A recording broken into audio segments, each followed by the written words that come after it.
Alright, hello and welcome everybody back to the video, or stream I guess in this case. I'm your CFI. Hope everything's going well for you guys.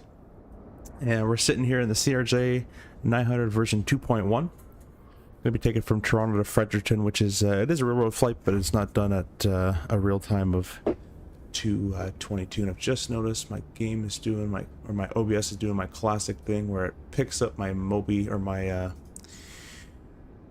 PU Air Korea instead of the game. Stand by. Let's see if I can get that back up for you guys.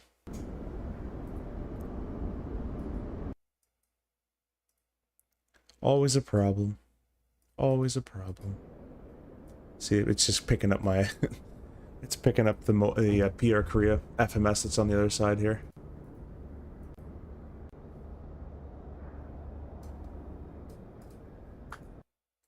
Stand by.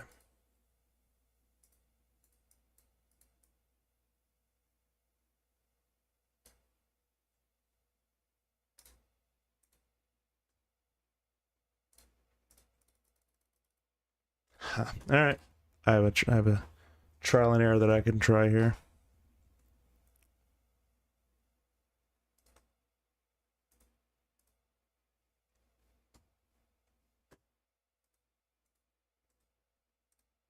Okay, vertical stream is back.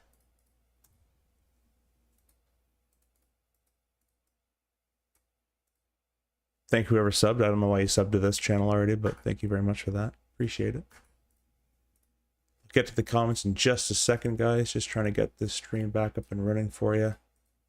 There we go. All right. Now we're live. Sorry for all that. I'm going to get my PU Korea back online for you as well. All right. And everything should pop back up. All right. So we're live now. We'll fix it in post. Toronto, going to Fredericton, YFC. I just did this flight pretty recently. We're using the PU Air Korea CRJ FMS, which is a hot swappable faceplate. You see it comes right off, so if you want to do a CRJ, you plop the CRJ on. If you want to do the Airbus, you pop an Airbus on. Whatever you want, you just pop the window out into this and you can use it. And then below here, which you can't see, is the ProDesk Sim CRJ throttles, which I do have a promo code down below if you would like to purchase them yourself. I am gonna be making a review on them. They're my opinion on them is they're cool. They're a bit cheap feeling for the price, and they break a little easily, and I'll get more on that in my video.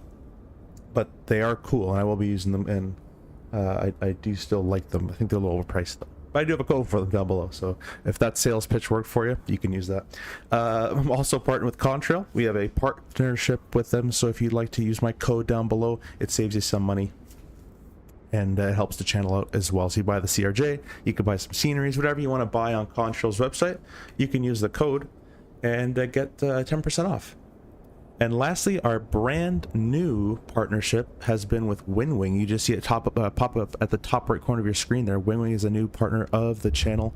So if you guys don't know who Winwing is, either you're new to simulation or you just don't know, you're living in a rock or something, but Winwing makes all the hardware like Airbus, FCU, EFAS panels, FMSs, all sorts of stuff, and DCS stuff as well. I got a chance to talk to them at the Expo and try out their new cool stuff, and it is definitely new cool stuff. The Cyber Taurus stick was awesome. It's a workout using it for the fighters. And their Winwing force feedback yoke, which has not been announced with a price yet, looks really cool as well. So why don't we jump on in here in the chat and we'll say hi to those guys. Got a bunch of you guys in here. You guys can give me a second. I'm not like a streamer. I take a second here. Guys just started the stream, don't you all know? Yeah, I did. Okay, I'm on the right one now. Yeah, we got two. We're streaming on vertical stream and we're streaming on a horizontal stream. You guys can choose which one you want to watch. If you can press like in both, that'd be great. In the vertical stream, we have Micah, who's on the horizontal now as well. Micah Messer's also a streamer, and Owls is also a streamer as well, so go check them out. Both met him at the Expo as well. Adam on the vertical says, been flying on the VATSIM. With this beast, I have no interest in any other plane now. Yeah, the new flight model is great, isn't it? I'm loving it. I love testing for it, I love advising for it, and I love flying it now. TJ says, does fly on VATSIM? Yeah, we are doing this on VATSIM. We are going to fly this on VATSIM. So we are going to be doing that. We got Cameron. Hey, welcome. Opinions on Snicker Doodle. I don't know what that is. Cookies? I don't know how one. I heard there was cookies. Yeah, Owls wants cookies. I was always thinking about food though. Disappointed? Yeah. When the update? Good evening, Michael. Welcome. Simple Takeoffs. Welcome as well.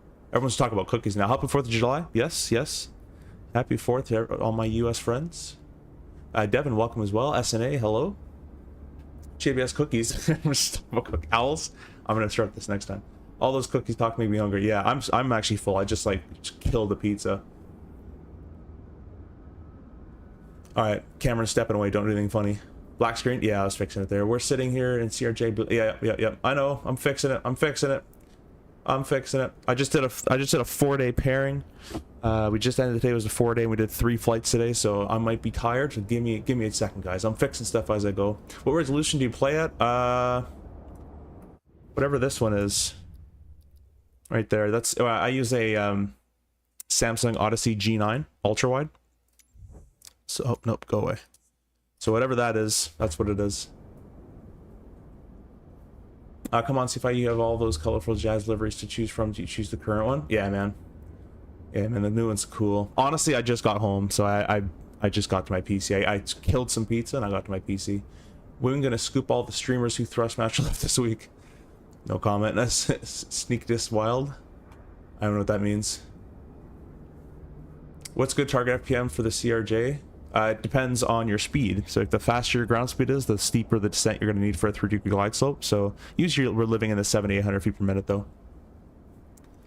Does CRJ 2.1 work well with 2024? Yeah, I mean, I've been using it 24, no problem. A problem I'm having, which is not the CRJ problem, is my scenery has installed like on top of each other in 2024, and I went through the marketplace and I tried to like disable all that and whatever, and you can see this is the old Toronto that's like somehow still here.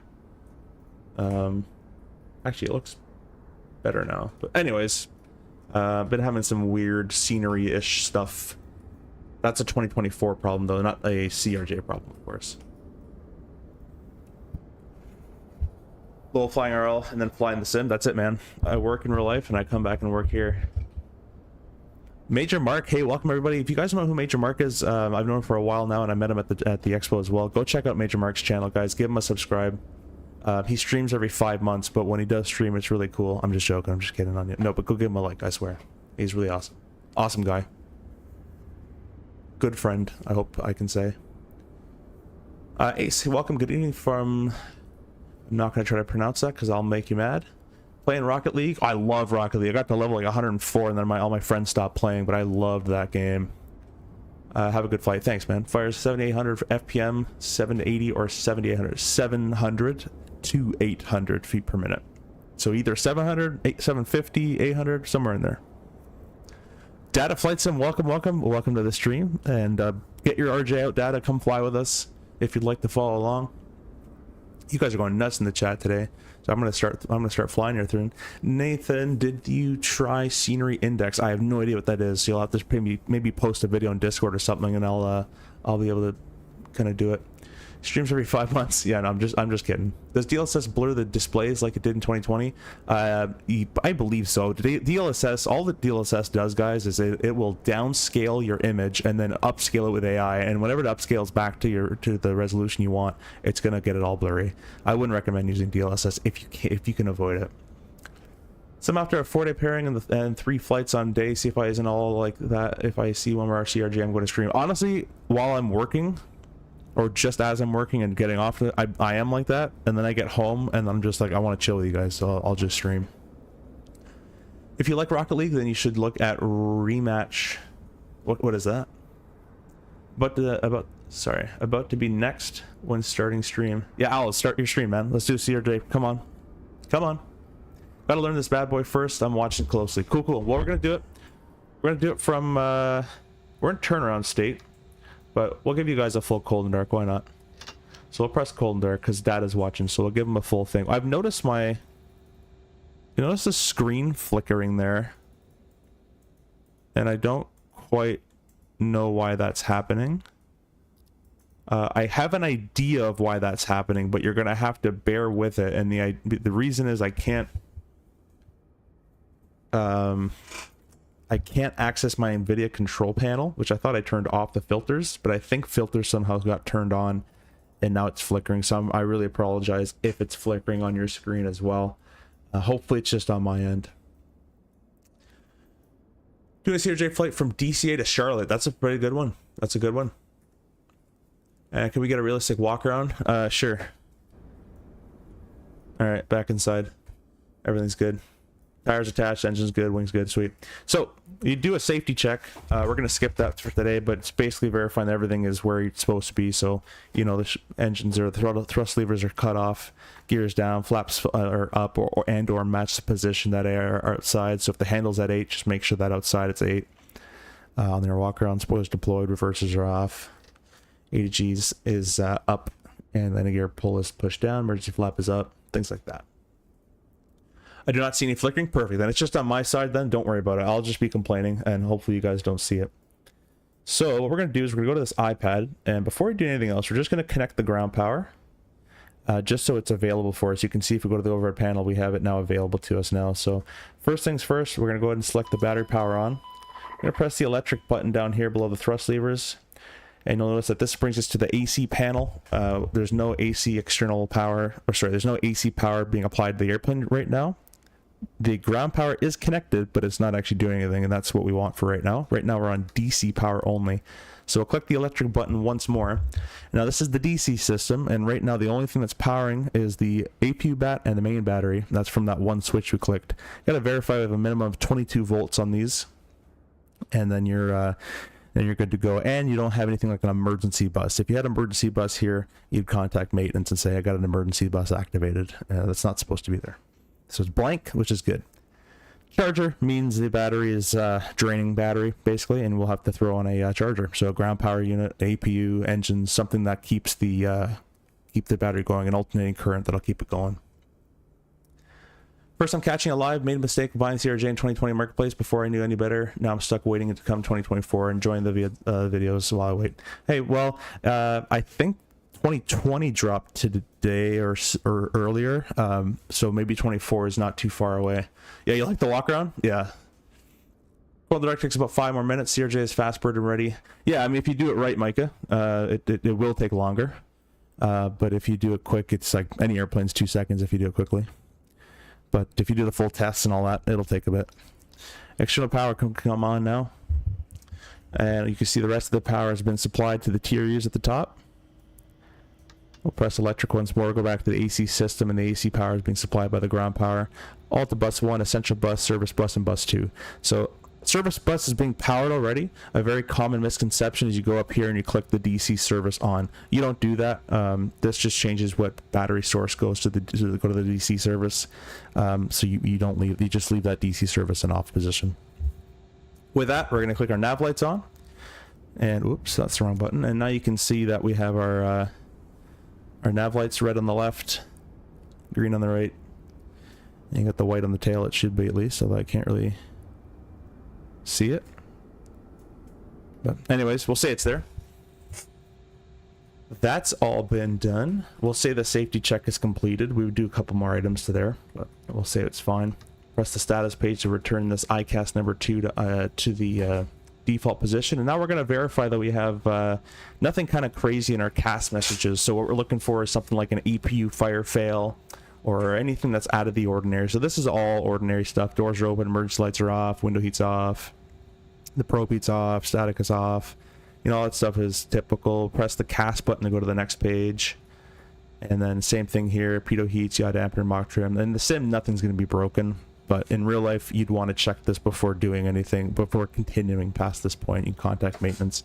Also in the CRJ, which is a very hidden feature, is these can fail. Oil temperature, oil pressure. So if this were to fail, this would be a dotted yellow line. And that means that sensor has failed. And it doesn't appear in a message. You just got to look for that.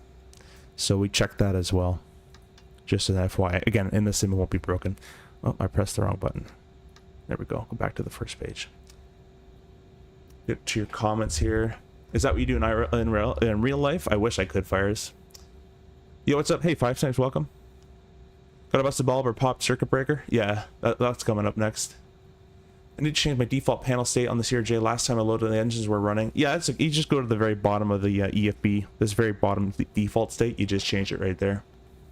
When do you start braking when you land? Like what knots? Immediately. Well, usually we do it once the nose touches the ground, but you can start using the brakes once the mains are on the ground. Just if you do that, if you add brakes from the mains, just the mains, not the nose, you're gonna have to hold the nose off a bit more with the yoke because the nose is gonna want to fall harder.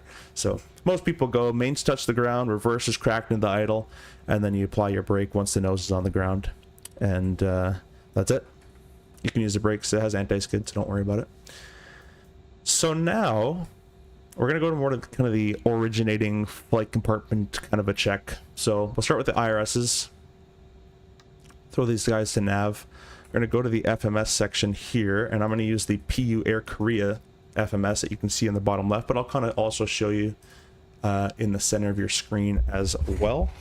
So we got the initialized position. We'll press index, and the buttons on this are kind of... Oh, I don't think it's working anymore. Oh, wait, I think I know why. Let's try this.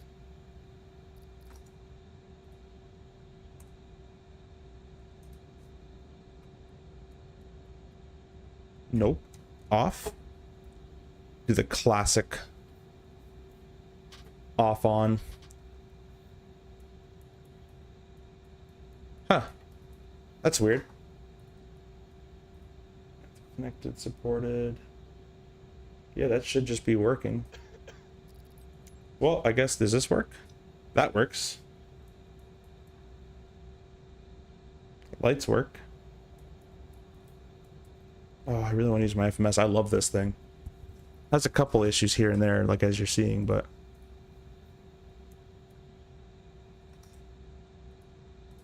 you know what I'm going to do? I'm going to restart the PU Air Korea software.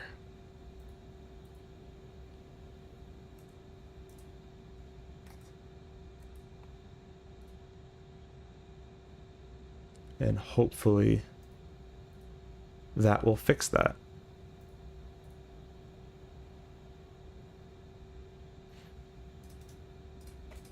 Yeah, if you guys aren't seeing flickering on your screen, that's interesting. I'm getting some flickering on my screen, and I do not know why that's happening. That's kind of annoying, to be honest with you guys.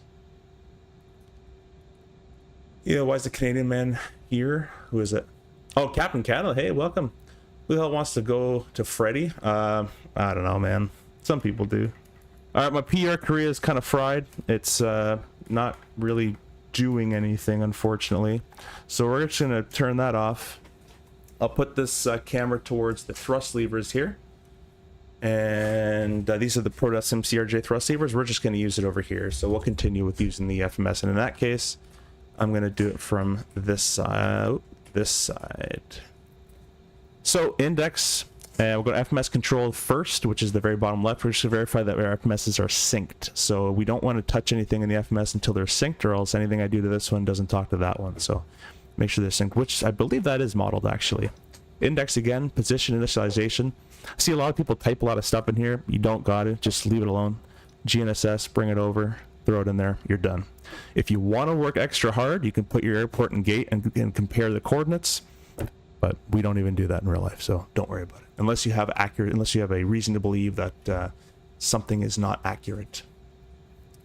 Is the new update good for the CRJ? I think so. You can try it out. It's free. Did you start the PU app? Sure you did. Yes, yeah, I did. Ever try VR before? Yeah, I've been flying VR for 8 years, mainly in DCS though. I've had an Oculus Rift, Rift S, Reverb G2, and a Pimax. Is that Winwing? No, this is the was at least the PU Air Korea CDU V2 with the CRJ faceplate. Looks good on your end. It's not flickering for you. Yeah, it's just my screen. I don't know why it's happening. I think it's an NVIDIA filter thing that's happening. But anyways, that's all been set up. We'll go index. So we've checked this. We've checked this. Now we're going to go back here. So GNSS control is enabled on both. Back to index. IRSs are enabled. Last one's VOR, DME, we're all good to go. Really appreciate you guys all jumping in, by the way. Captain Canada, Owls, Micah, you guys are all better streamers than me, so go watch him, or go watch them. Major Mark as well, and Simple Takeoff. So, but production value here is quite low, so I appreciate you guys jumping on in. Anyways, we'll leave this FMS where it is. IRS, FMS, we'll check our breakers, which again won't be really modeled. They're actually completely flat. But you would check the breakers. I like to check the breakers actually as soon as I come in, because you're standing up already, and it's much easier to check these standing up than sitting down. It's basically impossible to check these sitting down, at least the one behind you. So it's a good idea to check them right away. And so those are all good. Next would be the oxygen. So the way we would set this up, there's two tests. You'd actually test the oxygen mask itself for any leakages, and you also test the microphone. So what we would do is we set this to intercom. So mic select intercom. We would have to turn that volume up, and I'm not going to take the years to scroll that. You'd set your push to talk to intercom. So it's hot micing inside. You'd set your mic to mask, so it's using the mask microphone. You'd throw the speaker online, you'd dial that up, you'd give the mask a good old tap, and you'd hear some taps come through the speaker. That means the mic is working, and then you just reset all that stuff. Then you'd also have to do the test. You can't really do it properly in the sim, but you'd click and hold that, you get the cat eye, and as you're clicking and holding this, you'd actually squeeze these two together, and that cat eye should close. And if that cat eye closes, it's good. If it doesn't close or it stays open, you have a leak in the mask somewhere, so you don't want that. All right, overhead panel time. Not much of a confusing overhead panel. We just go top, bottom, left to right.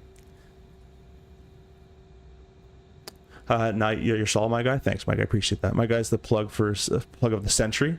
No worries. I mean, you guys. I'm not really plugging anybody. I think everybody knows Owls and Captain Canada and all that. So if you don't, I mean, go check them out. But I'm pretty sure everybody does. Anyways, the DC service is off, battery's on, ground power is established, we've checked all the voltage and all that great stuff. This would technically probably be in the off position in real life, and everything is guarded and closed. Looking good. Fire detection test, it's kind of hard to do this in the sim. You got to be very quick to just like rotate your face down, but you're going to get a fire system test okay. You're also going to get the master warning, you're also going to get the red light, the squib, red light, squib, and you're also going to get down here red light, and squib. It's pretty impossible to check all that in the sim, but you click it, you got fire system test okay, red, and it's gone. So, and you can't hold it, so we'll say it's fine, but that's all you'd be checking for there.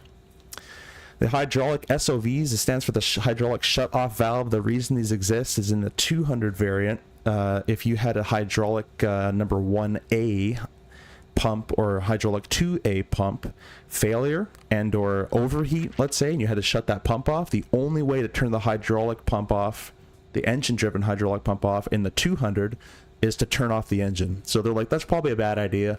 So when they designed the new one, you can just individually turn off the pump now instead of having to shut the engine off. So these are all guarded and closed. This is a left hydraulic shut off valve, controls the left engine driven pump and the right engine driven pump. Lights are all good, whatever, the lights. Top over here, everything is deselected and off. Bleed air for the wing anti-ice crossfeeds is set to normal.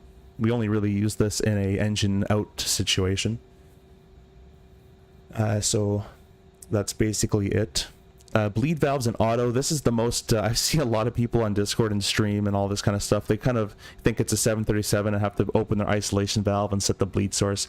With this knob in automatic, right here, this does absolutely nothing. So just save yourself some time. We don't touch this in real life unless a checklist directs us to. So everything is an automatic. It'll transfer the bleeds over. It'll do everything for you. Cap Canada's a real world astronaut. I mean, that's probably true. Go Solar, hey, welcome. APU's off. Ignition, everything is deselected off. Hydraulics, we can go ahead and test these. We'll turn every B pump on. This is an alpha. This is a 3A. If I move down here, and A is a primary pump. So we're going to leave this off for the time being. We'll turn all the B pumps on, all the backup pumps. We'll click the hydraulic button there. You can see all the hydraulic pumps have activated. And it's a good idea while you're here to throw the A pump on now and look for any leakages you might have. So if you power in all the hydraulics, everything's up to 3,000 psi. Just make sure nothing is leaking out of the fluid system, and you're maintaining 3,000 psi, and the temps are all in the green. So we're all good there. We can go auto, off, auto, auto. Captain Canada with the membership. That was actually a pretty well timed ding. I don't have an actual alert for that, but I should probably get one. Really appreciate my friend becoming a member again. You have brand new emojis you can use as well that were designed. Anyways, hydraulics are all been good and tested, and everything's depressurized. And I see they're depressurized a little too quickly in the sim. You got those master cautions immediately. Something that has been changed, though, you can see the inboard and outboard brakes remain pressurized for a lot longer. So that is realistic as well. This stuff should have depressurized. It should have taken a little longer, kind of like this is, but not as long. But anyways, whatever. ELT is armed. His emergency locator transmitter is good to go. Passenger options deselected and guarded. Top right corner, there's a cabin pressure. Everything is set the way you want it. Everything's guarded and closed. The man rate's in the full decrease position, which it should be. Air conditioning packs are off. Recirc fan can go on. Everything else here is deselected, and the temperature knob shouldn't be that friggin' low. We'll set them about there later. Not that we don't have any air coming through, but just for later. Anti-ice is all pretty much good and tested. We can click that button there, and you get the ADS. Let's go to the step page. So you got the ADS heat test. Okay. Windshield heats can be thrown to low. Our probes will stay off till the after start. All the lights for the overhead panel and the dome light are fine. Let's go up here a little bit so you guys can see. Passenger signs or smoking sign can go on. Emergency lights can go to arm. And that's the entire overhead panel completed.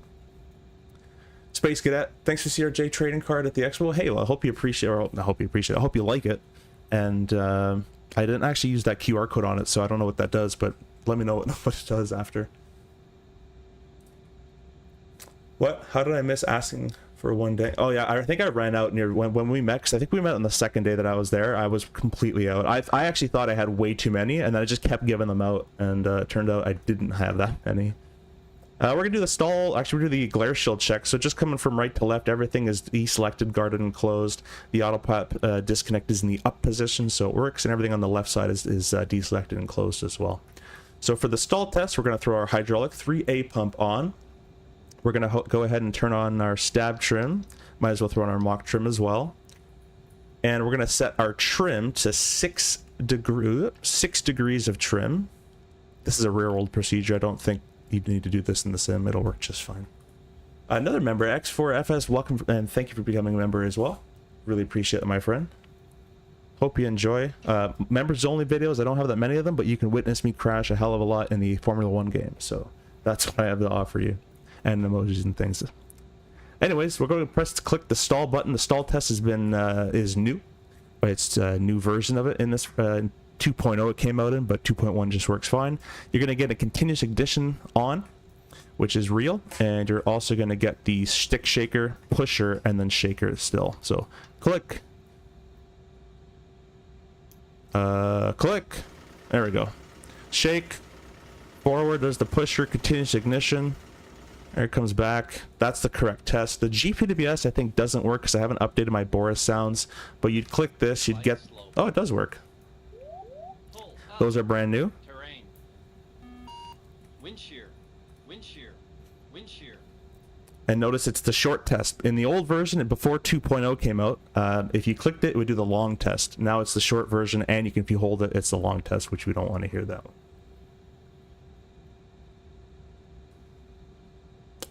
QR code says I'm a reverse CRJ bot. Yeah, that'd be a pretty good QR code. It'd be easy. It was a lot harder for me. We did meet on the second day. Yeah, I had ran out by that point because I was gonna give Max from Winwing one, and then I completely ran out of them. Sorry, I've been completely neglecting the vertical stream chat. Okay, there's no one there. Good. I can't do two chats at once. XORFS with 5 gifted memberships, my friend. I really appreciate that. If you guys received one from him, thank you in the chat. And yeah, I don't really know what to say, but I appreciate that. Thank you so much. I hope you're enjoying the streams and the videos, and I hope your RJ flying's getting better or going well. Welcome to the T-Tel Club. Where was I here? Yeah, let's go to the center. Actually, we got to go to the CVR. That's where I was. Click that. So once you test kind of this stuff up here, you can go down here and go to the CVR test. Click and hold that. Green light. Come to the middle. We kind of just check our messages. Everything should be associated. In the sim, it's going to be fine. You go to the next page, but it's Nothing's broken in the sim, so don't worry about it. And our standby instruments are uncaged. Coming down here, this the lower pedestal, or the upper pedestal actually technically, the anti-skid will turn off. You'll get the anti-skid inboard, outboard, that works. Throw it back on. MLG overheat, will click and hold that. Gear bay overheat. You'll hear that.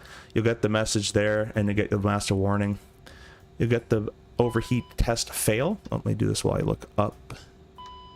And the MLG overheat fail. So this is just detecting if the main landing gear overheat system can detect its failure. So if that sensor fails, it'll tell you that sensor has failed. And now you know the MLG overheat cannot tell you if it's being overheated. Kind of a complicated test, that one, but it's simple when you get it. Everything down here is all fine. We don't do the lamp test. That's a maintenance thing. And yeah. Anyways, coming over here, our pitch and roll jam. These for only used for pitch and roll jams. If you have a pitch jam, you can pull that, or roll jam, you can pull that, and it'll offset the flight controls, and it'll cross them over. Reversers, sorry, let's back up.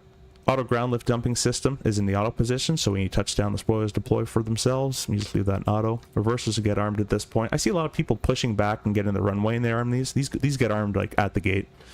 Same with the stab trim and yaw dampers. I see people do that after startup, like it's a turboprop. You just start them all up. It's a jet. You just click everything on. Thrust receivers are shut off. Flaps are still up and zeroed. Our RT can be tuned in a second. We don't really need anything there for now. Weather radar is off. Transponder standby. Standby radio can get turned to standby. Yaw dampers can be thrown on. You would have to do a trim check where you'd go full left on the aileron trim, which would be displayed right there. And you go full right, and you also go full left with rudder, full right with rudder, but I'm not going to bore you with that. But you would have to do that in real life. Coming down here, everything is set to normal. And our VHF can be, our VHF 3, in case you had a jump seater, can be set to intercom in case, so you don't talk to anybody important. Just in case. That's it. That's the entire compartment check, or originate check, whatever you want to call it. That's what we do for that one. So we go through that. Anytime it's a first flight of day, we would do one of those. Arm reversers in case you have to do a manual pushback. No, it's just part of the flow. What else are we gonna do? So that's all been done. Let's go ahead and get my call sign that I use for SimBrief, because I haven't even connected yet. We're gonna be Jazz 8502, and I'm gonna have to change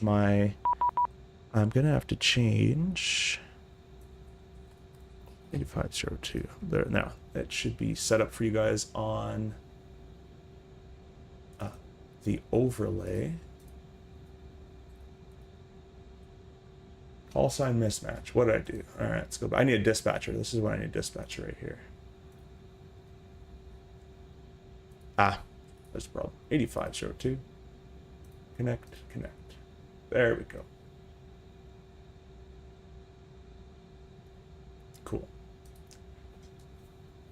So that's all being done. We're connected to VATSIM. It seems like everybody went offline, so I'm going to disconnect from VATSIM because there's absolutely no point to use it. As usual for me.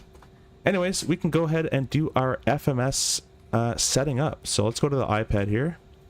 We're going to press flight plan, import OFP.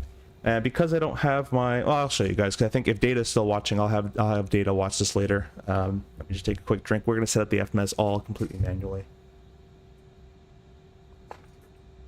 So we'll do that together. We're going to press set payload and fuel. So if we go to the performance section, we'll get auto loaded with fuel and our weight. We'll just press enter real quick. I'd like to press set payload just once more to make sure. It's going to be a flap 8, dry. Our V-speeds can all be pressed set all. That'll just get sent to our PFD, as you can see right here. And we're going to go ahead and go to the flight plan page. Flight plan page, CYYZ, CYFC. Now I'm going to bring up my OFP. We'll execute that really quickly. If I can.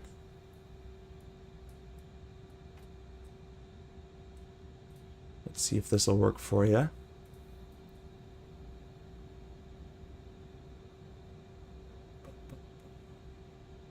Where is it?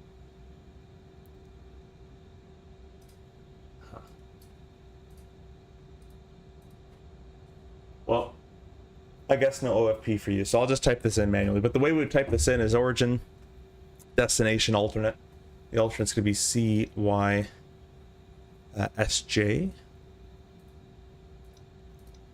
And we're 8502 is the call sign, or is the flight number. We don't put our airline here because hopefully by this point you know who you work for. And then our STIDs and stars we put at the end. We put all the waypoints in first. So we're doing O Alba. That goes in there. And then we're taking the Q951 airway to Talno. Throw that in there. And then we're taking the Q929 airway to Toxel. Unless you guys are flying with me. If you guys are flying with me, I'll go back on Vatson. But if I'm just all alone, I'm just going to stay over here.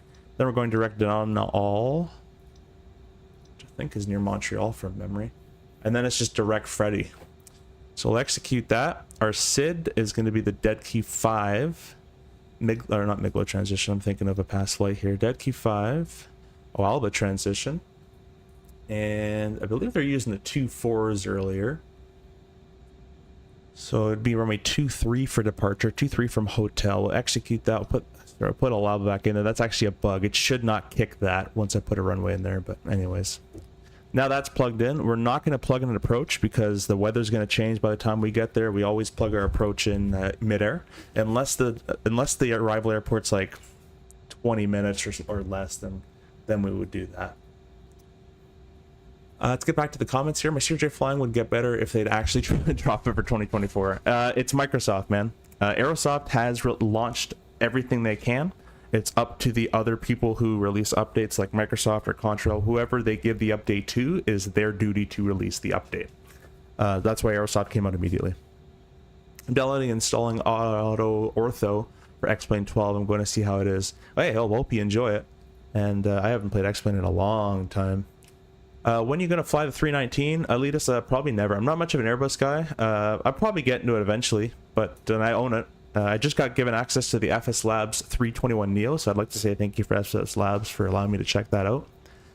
So I'll probably be in that before I am in the 319, but it's an auto baby bus. I mean, you press go and it does it, so nothing really fancy on that guy. Performance. I'm going to type in our fuel here.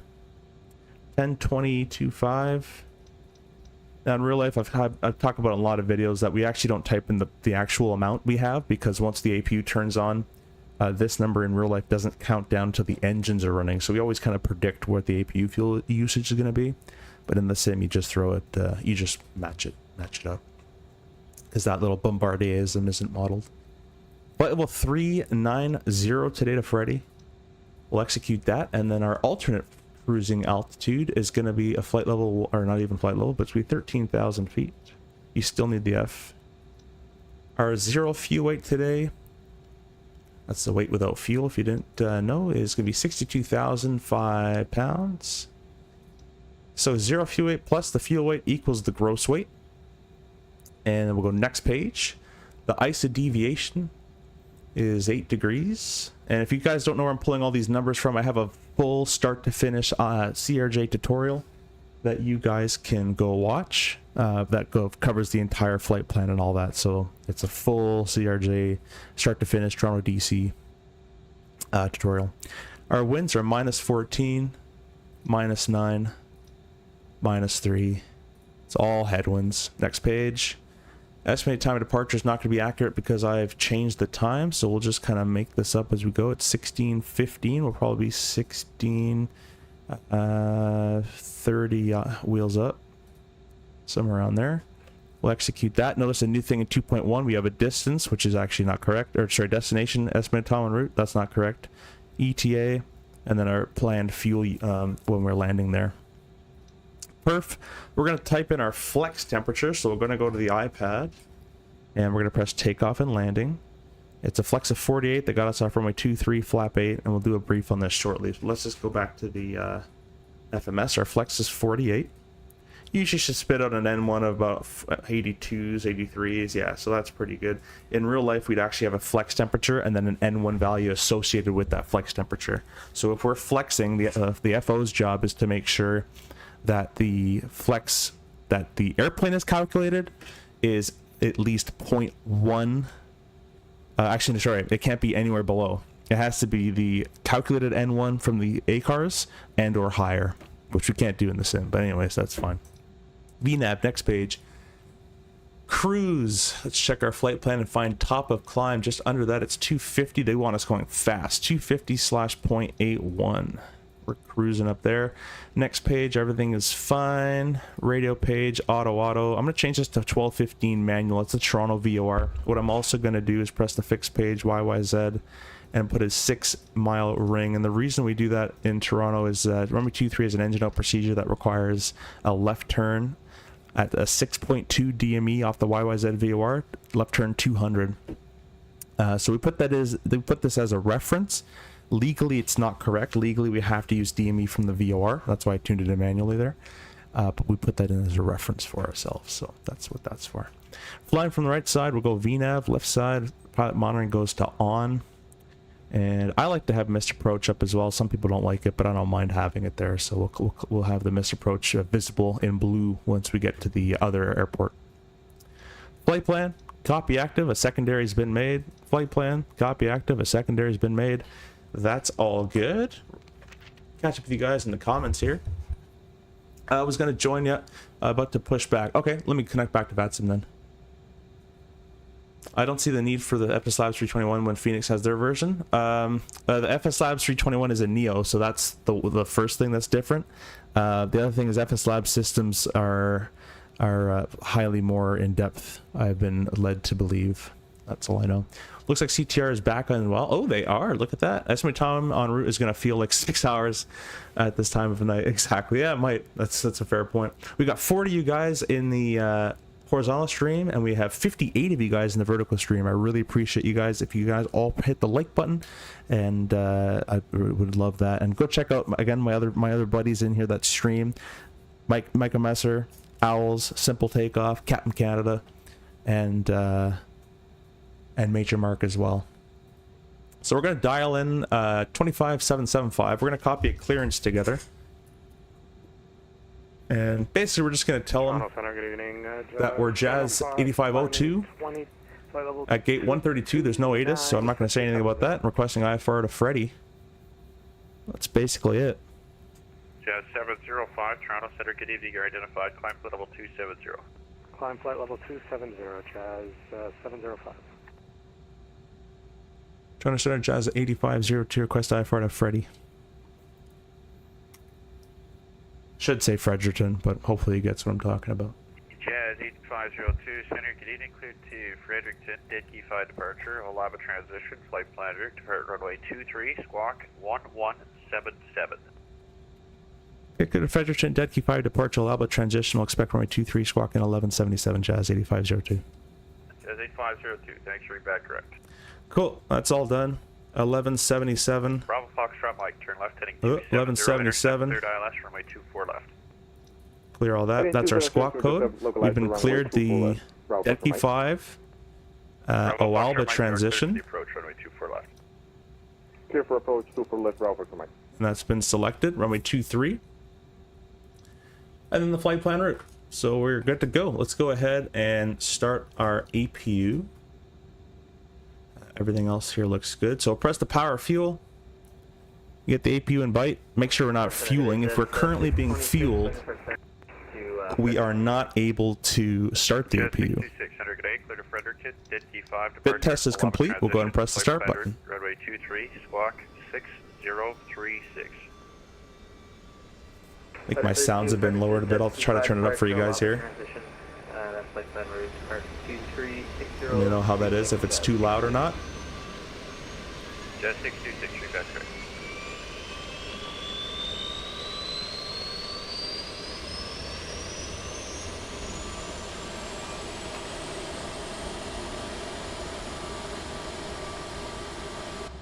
Cool, got the APU just hitting 100% there. The APU is capable of doing an auto shutdown if it detects a fire, and an auto extinguish if it detects a fire as well, but only on the ground that it will do that. So it won't do that in the air.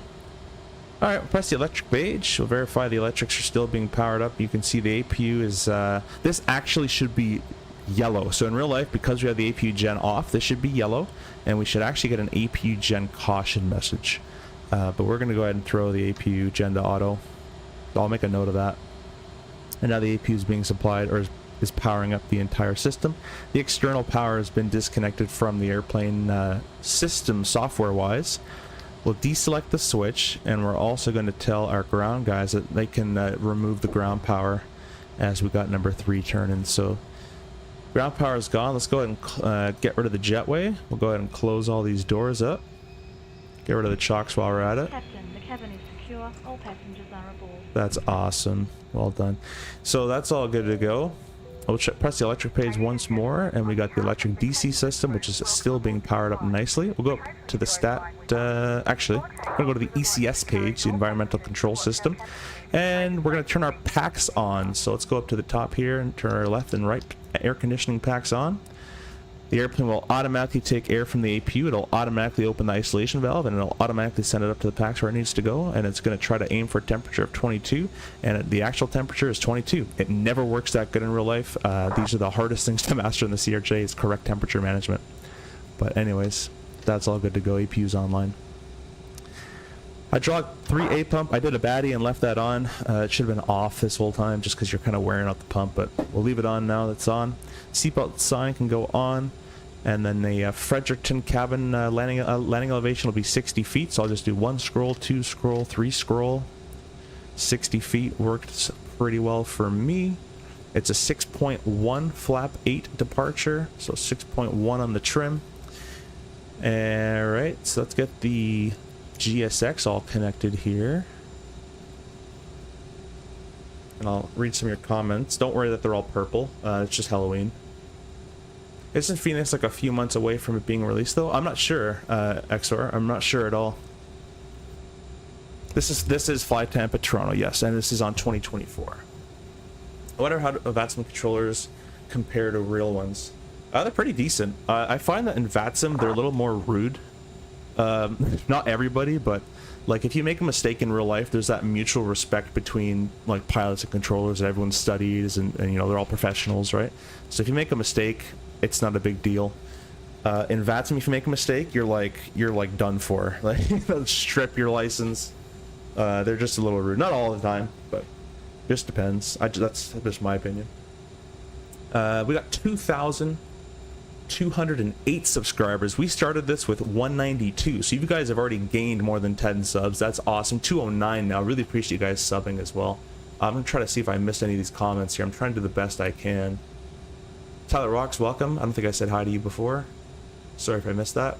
Thank you for XOR as well for giving 5 memberships, and to Captain Canada for subscribing and becoming a member as well. Hey, Roger. Just make sure I don't miss anyone. Daniel, every try. Oh yeah, I read that one. I think I read most of these. Joe Plains, first time catching you live. Sorry if you're still here. I missed this one. The mistake of buying CRJ 220. Oh no, I did read that one. All right, cool. Yeah, we're streamers. We're doing this properly. I'm just joking. Flight Sim Gaming, did you land yet? I have not landed yet. Flight Sim Gaming, one of my good buddies. If you guys are all checking out this channel, please go check out Flight Sim Gaming's channel. He's an awesome guy. Streams a lot more than I do. He's kind of partial to his Embraer, so if you don't want to subscribe for that reason, that's fine. But you know, if you get over that part, he's a cool guy. We're gonna put this over to the side, and we're gonna request a clearance here. So let's get ready to push. You're actually in Montreal airspace. You can just stand at Unicom 1228. Okay, we'll go back to Uni. Thanks. Uni. Yep, no worries. Have a good one. Don't do it. You'll be disappointed. Yeah, don't do it, guys. Universe, there was an Oakland Center controller giving me attitude when I asked to repeat this command me one more time, like I'm dog wash it. Yeah, they get a little rude. Ground Jazz 85. Friction, yeah, 8502 ready push. I'm like, what's my call sign? I've had like 5 call signs already today in real life. Jazz 8502, Roger, push at your discretion. Call me short of Alpha Lima for taxi. Our discretion and short Alpha Lima call taxi Jazz 8502. Alright, well let's get GSX back online. First time watching you live too, just got the CRJ today after watching Captain Canada fly yesterday. Thanks for all the in-depth tutorials. Hey, I really appreciate that. Thanks for stopping by. And thank you Captain Canada for sending you here as well. Hope you enjoy. There's going to be plenty more to come. I think tomorrow I might stream the 727 as I've been missing that a little bit. But, you know what we haven't done is set any of this stuff up. I'm just like ready to go. And my Moby flight has decided to... 03, clear to land, runway 24 left. Huh. My Moby flight isn't working. I think I'm having a major, like, a major bug right now. Wind check, please. Alright, well, I really don't want to use this without my autopilot panel. Let me try Moby flight one more time, and if not, then I'll have to manually do everything with the digital one right over there, which I don't want to do. Physical feel is always better. Come on, Moby flight. Run. No. Alright, well, I'll have to do some sim stuff later to figure out why it's not working. But anyways, we're going to click the flight director to the right hand side. We're going to set our altitude to 5,000 feet. And I'm doing this just looking at the other left screen on the captain side. 5,000. We're going to set a MDA 1570. Too much. That's our acceleration altitude, so about 1,000 feet above ground. This is until we hit 1570, we're doing V2 plus 10 to 20. After we hit 1570, we are allowed to accelerate to our VT speed, which in this case is 196, VT plus 5 or so. Press the B button for the altimeters. That does it for me. Heading will be 237, so we'll plug in. Oh, this sucks with an autopilot panel. 237. I don't know what I did for 8, 10, 12 years simming without one. That's been set, that's been set, that's been set, that's been set. Cool, that's all good. Our clock, ET, mode of GPS. There we go. I'll give you guys a very quick brief. And it's pushing our discretion, so I can kind of do whatever I want, basically. Is how I read that. We'll bring this guy up there for you to see. Unload that, import, import. That one. Cool. So I'll move that to the side, move this to the side, go over to the iPad. It's gonna be runway 23, flap 8, flex rolling bleeds open. When you're ready to set flight level The anti-ice and contagion is not required. Minimum visibility is more than fine for today. We're doing the dead key 5 departure via Alaba, which calls for runway 23 heading otherwise assigned is runway heading 1100 feet, right turn 245, expect radar vectors to save or on course. Up to 5,000 feet is the max on the top altitude of the SID there. Let me move that to the side. Engine out upon reaching, let me back up. Engine, or the noise abate procedure is note turns below 3,600. We can meet the minimum climb gradient as well. The engine out upon reaching 6.2 DME and a retraction altitude of 1570. A left turn 200, but it is visual, so we can remain straight ahead as well and visually maneuver. Questions, comments, concerns, no threats. I read the chat too much is the threat. That is the threat. We'll put that over there, and we'll continue for the rest of this. So we'll go fuel pumps. Let me back up here. Doors page. Are all closed. Pumps on. The nose steering switch is off. Beacon light on. Transponder number 2 because we're flying from the right. Let's close that. Let's tell GSX that we're ready to go. Continue pushback. Facing north. That doesn't make sense. Northwest. That makes more sense. Alright, parking brake released. And we're ready to go.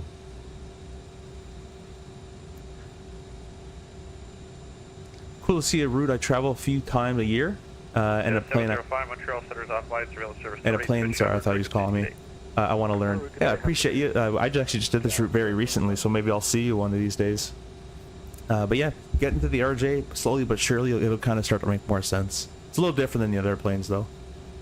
Currently trying the CRJ again, since I'm kind of at flying it. Yeah, you get better at it. It just takes time. There's a lot of moving parts. It doesn't hold your hand. But once you got it going well, you can hold your chin up to all those Airbus baby auto throttlers. And just joking. But no, you'll get used to it.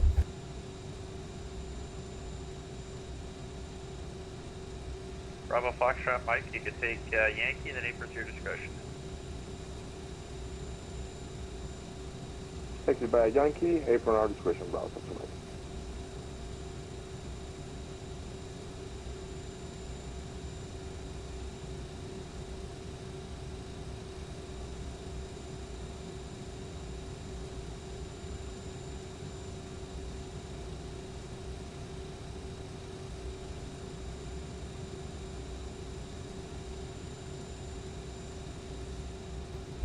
Alright, so we'll set the parking brake here. We'll start up our engine. We'll do 2, then 1.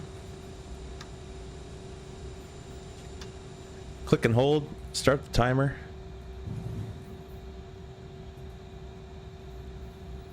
Engine start. And at 20% N2 with an ITT below 120, we can add fuel. Either of those parameters aren't met, we can't do it. Oh, this isn't going to be modeled. I forgot because I don't have my Mobi flight turned on. I'll just bring that up now.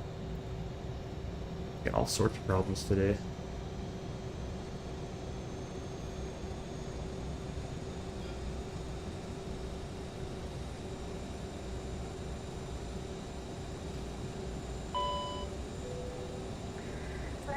That's a starter cutout. Starter can only run for 90 seconds maximum. Click and hold the left. Restart the timer. I'll give you guys an engine view for this one. Or wing view. Once I add the fuel. No, it's very controversial, but the U-175 is more favored because it's VNAV functional and all the... Yeah, it's just a little easier. Keep the grass.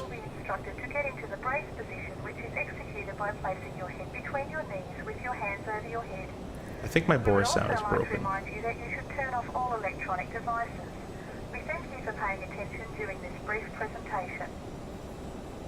Huh.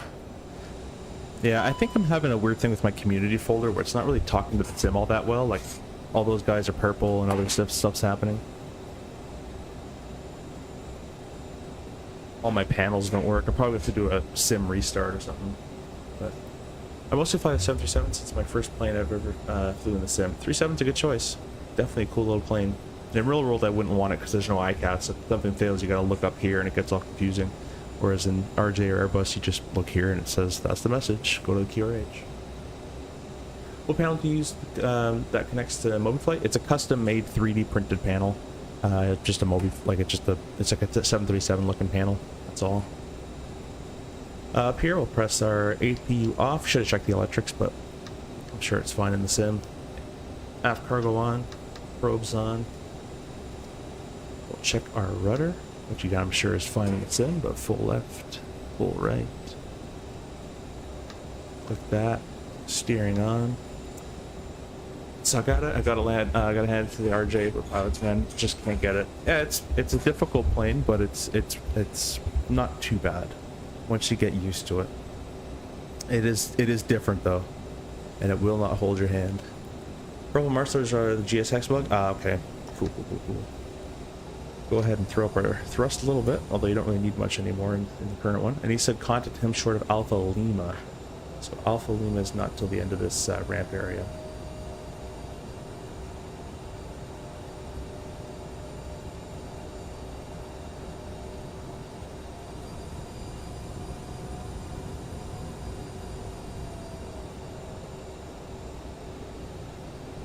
So a video where an Airbus pilot tried flying a Boeing, and most of the time I'm like, it was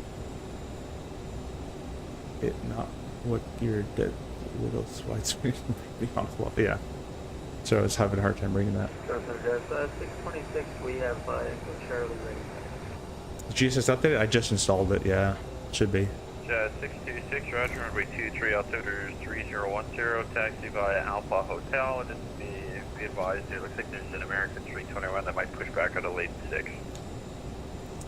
Got a question about briefing. Sometimes I see pods go over every waypoint in the SID and speed restriction. Sometimes it depends on your airline.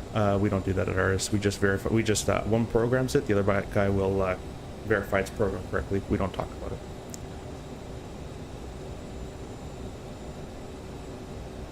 And ground Jazz 8502 short Alpha Lima. So you can give me Alpha Hotel most likely. Jazz 8502, runway 23, altimeter 3010, taxi via Alpha Hotel. Alpha Hotel Jazz 8502, thanks.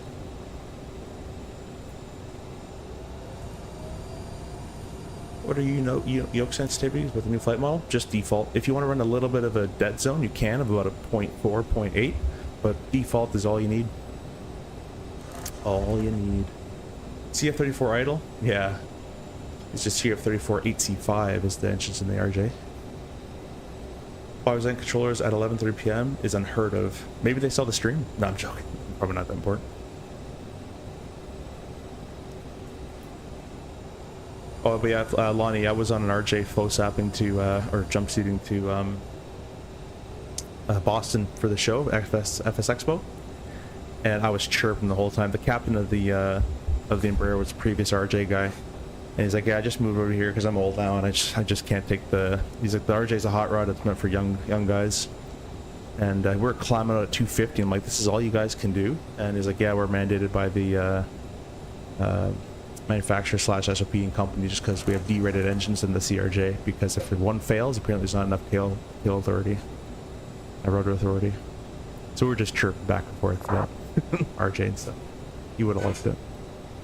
Is RNAV approaches good on V2.1? It's the RNAV approaches have always been okay. It's all depending on how good you are at doing them. So the CRJ, I'm going to clarify something really quick actually for everybody. We're going to do this as we're taxing because this is something that comes up quite a bit, and I want to kind of put this to bed of what an RNAV approach is. You have multiple different types of RNAVs approaches. You have an RNAV LNAV only, an SCBA. You have an RNAV LNAV ENAV. You have an RNAV word I'm looking for. LPV, there's the word I'm looking for. And then you have an RNAV RMP.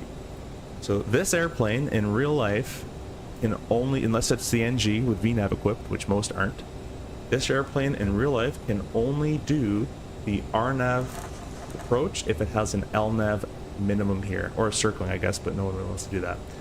So all this does is it tracks you laterally on this path. That's all this approach will do for you, and that's how we do this in real life. We fly this portion with vertical speed in real life. This is how we do it. Now if your airplane has VNAV, you can do the LNAV VNAV and or the LPV, which is localized performance vertical guidance. You have to WAS equip GPS and a bunch of other stuff to make yourself legal for that. But just because it's an RNAV approach does not mean you get vertical guidance. So I'd love to put that one to rest, because I hear a lot that the RJ can't do RNAV approaches. It can. American 5616 Toronto Center. Did you get clearance before from whoever was online? Yoke's not working. Whoa. Affirmative. That was weird. Okay. 010 taxi by Alpha Hotel. I don't know what that is. 23 taxi by Alpha Hotel. Just it just won't go away now. 03 American 5660. 3010. Roger, 3010 American 5660. I think this is a button I have mapped.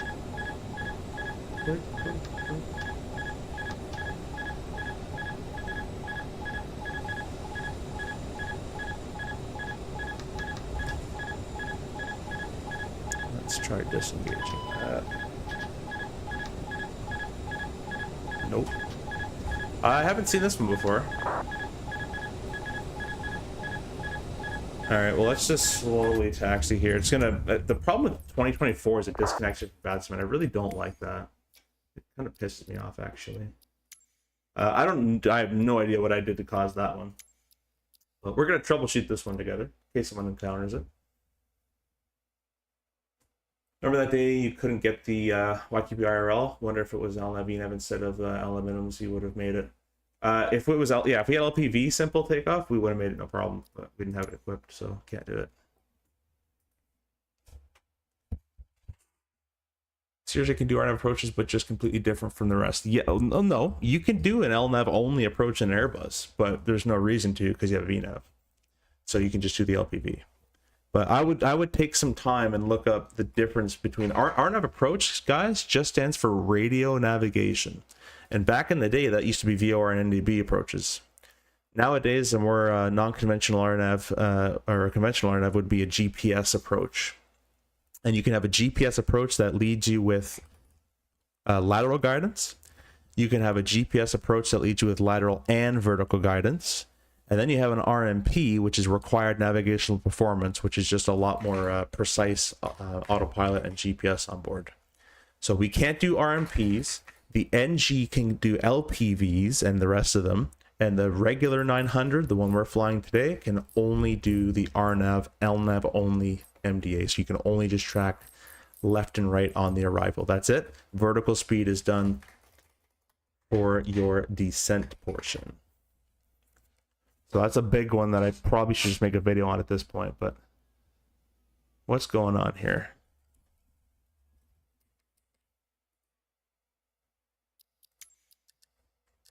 Off.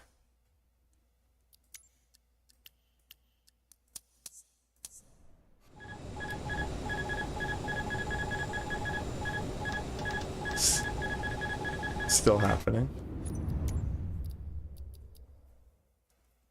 He's gonna kill you? Yeah, man. This is all your fault. No, I'm joking. I think we're toast, guys. Unless we just take off and it goes away, but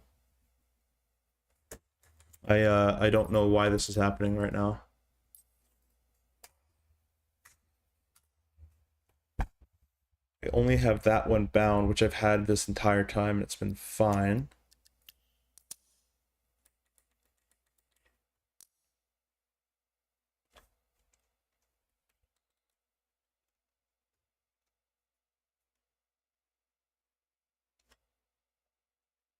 Where'd it go? Toggle autopilot.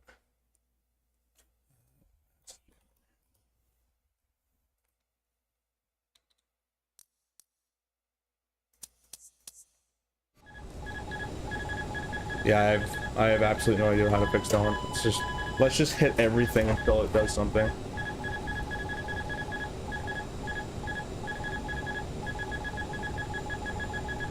Yeah, the autopilot disconnect is just not going away.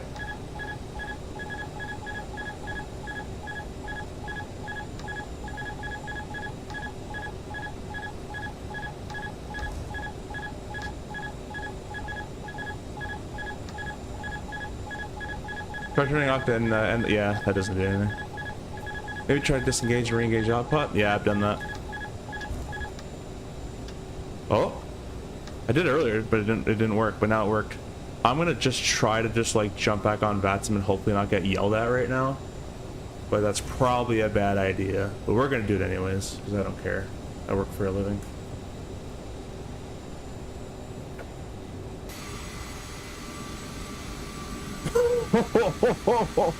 Smart in front of him.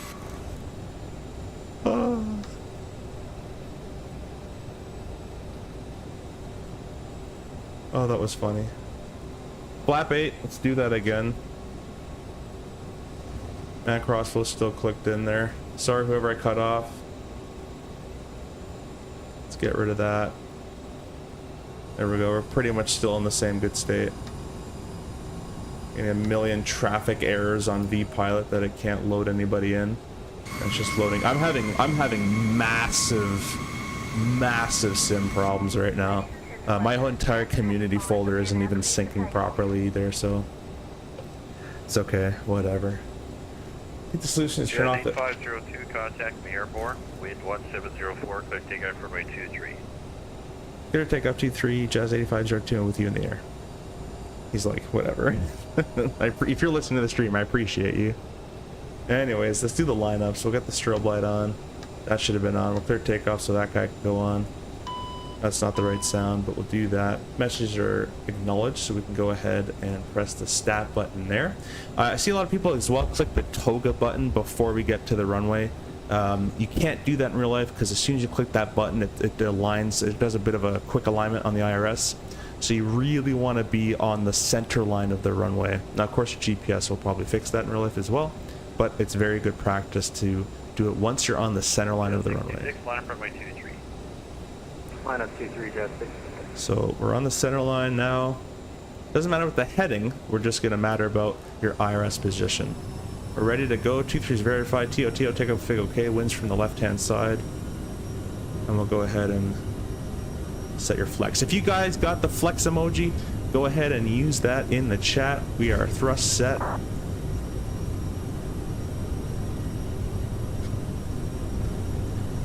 '80 is checked.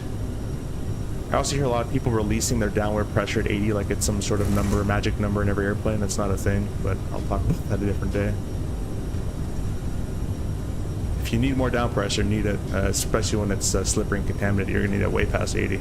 V1 rotate, at least in real life. She's heavy. Gear up. Keep pitching up to about 17 degrees or so. We just want to maintain, the flight director's kind of wrong in the sim. We want to maintain that V2 plus 10 to 20 area.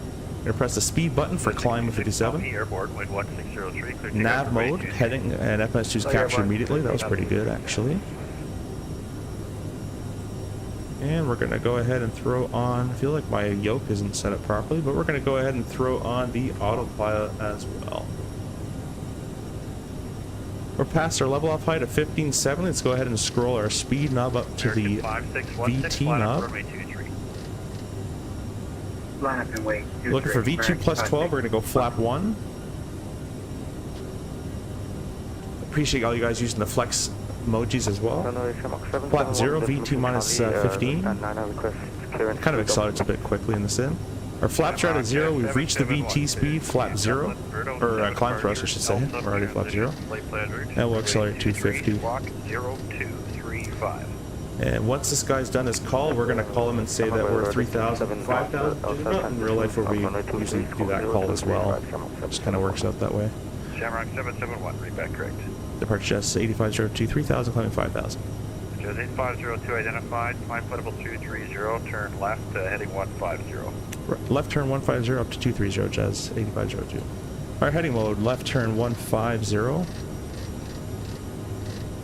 This is so hard with an autopilot panel. And up to 230 on the altitude selector. There we go. 2-3 is confirmed, left turn 150. 1603, clear takeoff, runway 23. Call in airborne, cleared for takeoff, runway 23, American, 5660. Guys, 66. Oh, sorry about that, guys. The approach plate still on the screen. Jet 66 identified, climb 7,000. My mistake there. I always do that. By accident. Appreciate you guys all subscribing and staying with me here, even though through all our bugs and issues of Flight Sim. I'm going to have to probably reinstall this sim, which isn't that bad because 24 is pretty quick to do. Hard part's over, guys. We're clean. Climb thrust 250. Jazz 8502, direct dead key on course. Left turn direct dead key, Jazz 8502. Legs page, next page, just find dead key. Legs page, second from the top. That looks good. Next, I don't know why it did it from there. Yeah, this is completely screwed up. That should not do that. Nav mode. FMS2 is captured. It should have deleted this. Why is that still there? Why is there 3 of these? There we go. I don't know, man. Maybe I'm just tired. Jazz 626, turn left heading 150. Left 150, Jazz 626. Set our heading back for where we're going. About to hit 10,000. We're going to do a 320 knot climb today, a bit different than the standard, and that's because I have someone behind me, so let's have the airplane maybe not turn towards the wrong way.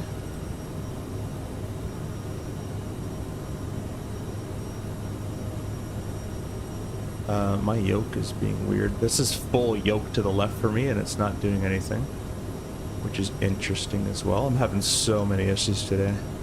Nothing's working out. Jazz 626, climb level 23. Let's try it again. 23, Jazz 620. I'll have to get, once I'm out of his airspace, I'm going to go fix up the my yoke settings here. Something screwed up with it. Let's go vertical speed 1500 a minute. We're going to excel 320 knots. Identified, climb 7,000. Yeah, I was full left yoke and the airplane wasn't moving, so I got something going on there too. Because why not? I just can't have a nice day at home. Oh well. Through 10,000, lights out, pressurization's checked, the belts are still on, we can go auto, it's not looking too bad, and the radio would set emergency frequency, I'm not going to do that in that, so we're all good to go. Light pressure belts, passing 280 knots. Turn left, direct Oakville on course. There's no restriction, speed restriction on route, so we're doing good. I'm sorry I've been neglecting the vertical stream here, sorry about that. Mo Bizwaz, thank you for the $2 donation. I'm so sorry that I missed that one. Really appreciate that. We're having a lot of bugs. Sorry about that. So really appreciate it. Thank you so much in the vertical stream. Arnold, welcome as well. And Lino said hi. Welcome, welcome, welcome everybody. Arrow Shorts, welcome as well. Climb and maintain 15,000. Rudder is okay. It's just the yoke that's bugged right now. Were you a simmer before becoming a pilot? Yes, I flight sim for 12, 13 years now. I've been flying for 7. Coming up to 320, I'm going to increase... 502, climb flight level 390, what's your planned climb? 390, 320, 77 transition. Thank you. And we'll go 390, right up there. That's very unlikely for Toronto. And we're going to press climb, speed mode, which is climb 321. We're just going to dial that back down to climb 320. Yeah, I've been flight simming for 12 years, 13 years. My favorite ever flight sim era was the P3D Concorde from FS Labs. That's always one of my favorite era. I read that book in English class for how to learn an INS, and everyone else was reading Shakespeare. All useless information. So I was reading important stuff. DCS for 8 years, ran a squadron of 1,000 people, was one of the lead instructors in the sim, at least, for the Hornet, Viper, A10, Apache, dogfight instructor, case 1, 2, 3, carrier landing stuff, and then I also started to make missions and stuff like that. So I'm well versed in DCS. You still have a vertical throttle and a Warthog throttle, and I'm trying to get myself able to record VR so I can show you guys DCS a bit more, because I think you guys would fall in love with it. But yeah, FSX, X-Plane 10, X-Plane 11, P3D, Microsoft 2020, 24, and DCS, all the sims I've used. And Falcon PMS actually as well.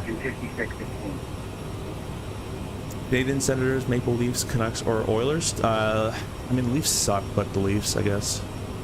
Fly 319, I'm good, my friend. You're not going out for Friday night? Dude, I worked for 4 days. I ain't going nowhere. My girlfriend's away at a bachelorette party. I am chilling at home. If you ever do a 4-day pairing at an airline of 3 to 4 legs of flying a day with a billion thunderstorm delays and turbulence, you let me know if you're going out after. You'll be Superman. To be fair, the Concorde manual is more understandable than Shakespeare. Yeah, oh, Shakespeare sucked. I'll join you in DCS. Cool, cool, cool. I'd love to see some DCS streams. Yeah, I really want to get that working. I just don't know how to. I just know how to get a stream working like that. It looks good for you guys, and I'm not like, you know, having major FPS drops and stuff. You're home every day? Oh, that's nice. I used to be a long time ago.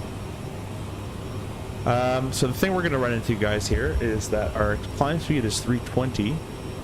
And we're going to hit Mach 0.77 before 31,600, and that's where the airplane will automatically transition you from IS to Mach numbers.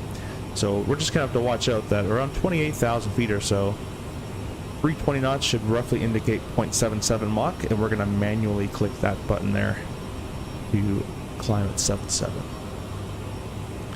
How old? 26. I don't care, I watch it at 720p. Alright. Flare 6 to the 14 to JFK. Flare 1614, center, good evening. Cleared to JFK, Kempton 3 departure, bump on transition, flight plan route, runways 23, squawk 41. You enjoy it still? Yeah, I still enjoy it. I enjoy streaming with you guys here. I don't do many. Honestly, the last time, it's been about 3 to 4 years of I didn't really care about flight sim, and I kind of got into it again by making videos for you guys and streams. So I got back into it that way. But the last time I just had an amazing like actual flight sim experience, just like playing around and having fun, was the 727. That felt like the Concorde days to me. I loved it. I'm a simmer and want to change careers. People not simmers or pilots tell me it will be boring, so it's just a job sooner or later. It is. Unfortunately, it is. Like you'll be sitting, like the first year you'll be, you know,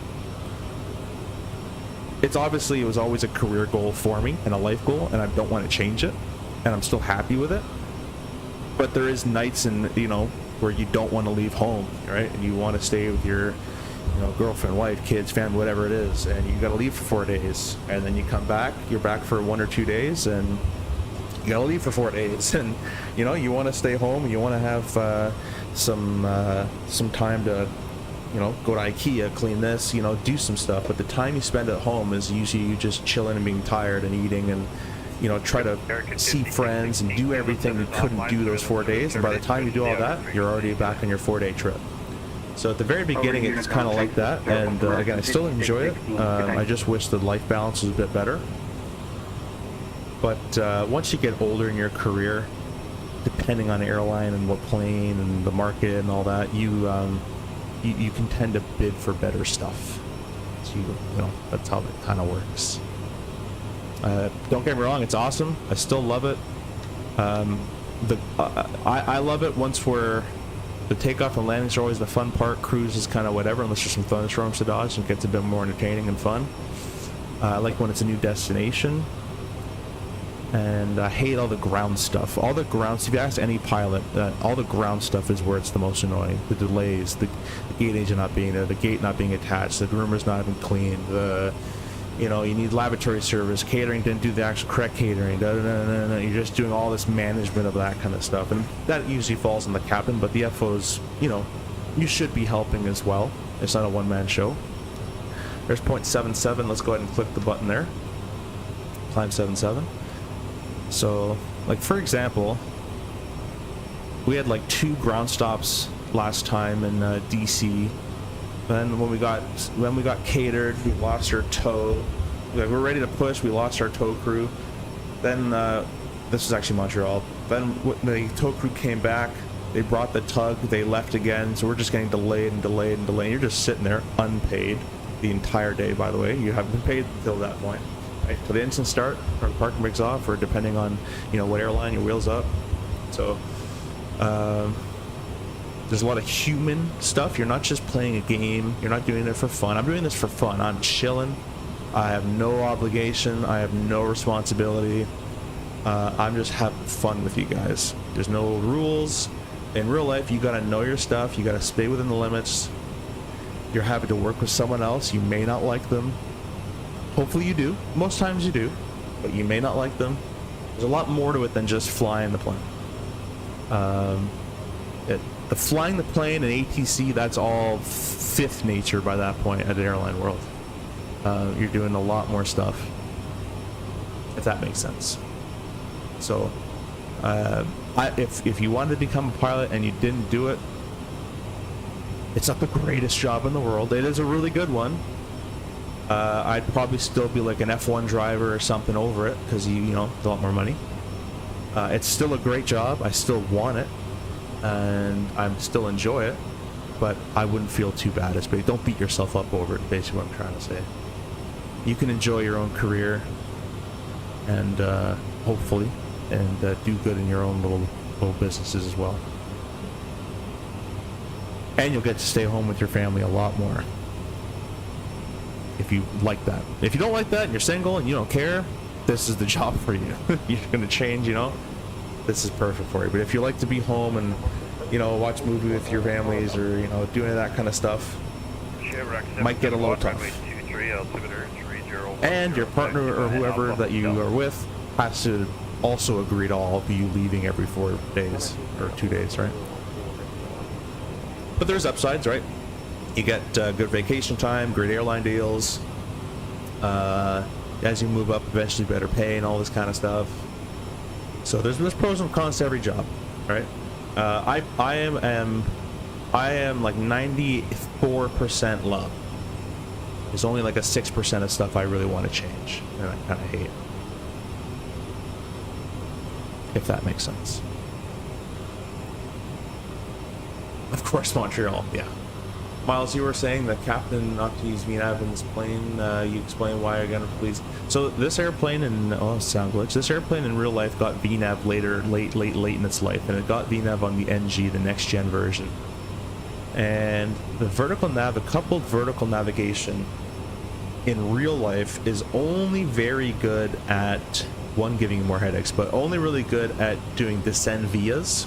So if they say descend via the star, it's not bad during that part. It won't be as efficient as us doing it, because as in real life, when we're doing a descent, we try to plan a 3,000 foot per minute descent, which will allow us to descend at idle thrust, so we're being very efficient.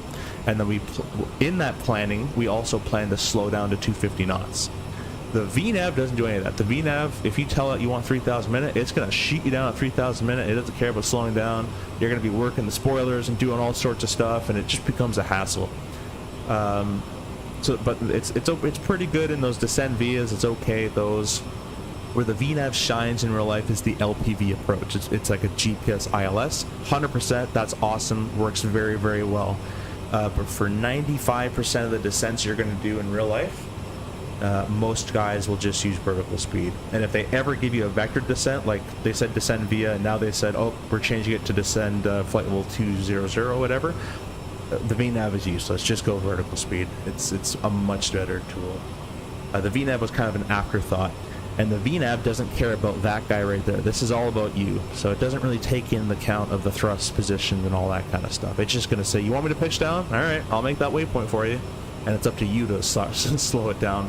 It's not like the Airbuster 3.7 where it kind of has the entire logic of the auto thrust system to slow the airplane down and do all that kind of stuff for you. It doesn't do that. It won't care. Sounds like a stressful job. It can be. Obviously, flying can be, you know, 1 hour, it's the most stressful thing you've ever had, depending on the emergency you've encountered. And the next hour, you're doing absolutely nothing, and you're just cruising. So, flying's a very weird field. You got to know a lot of stuff.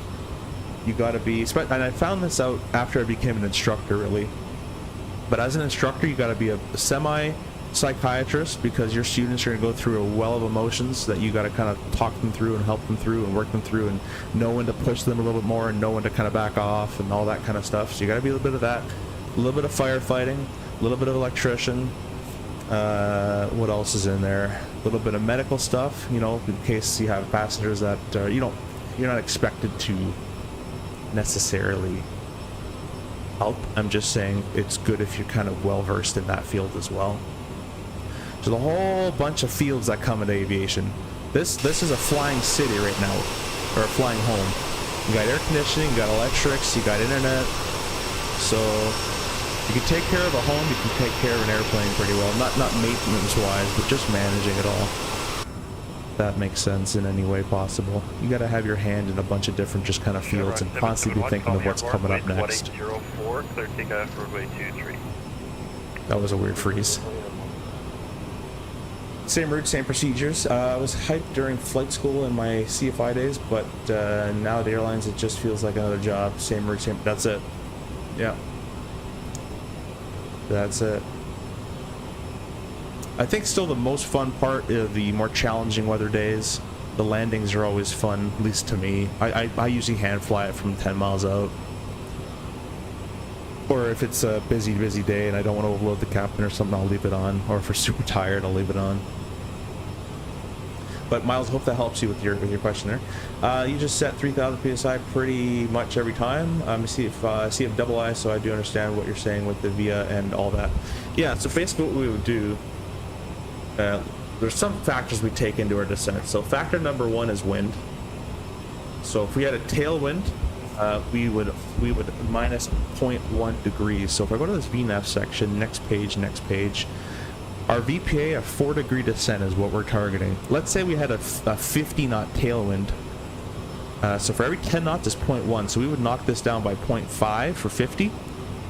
And it would become a 3.5 descent. So we would adjust our rate of descent with, or when we start our descent with that.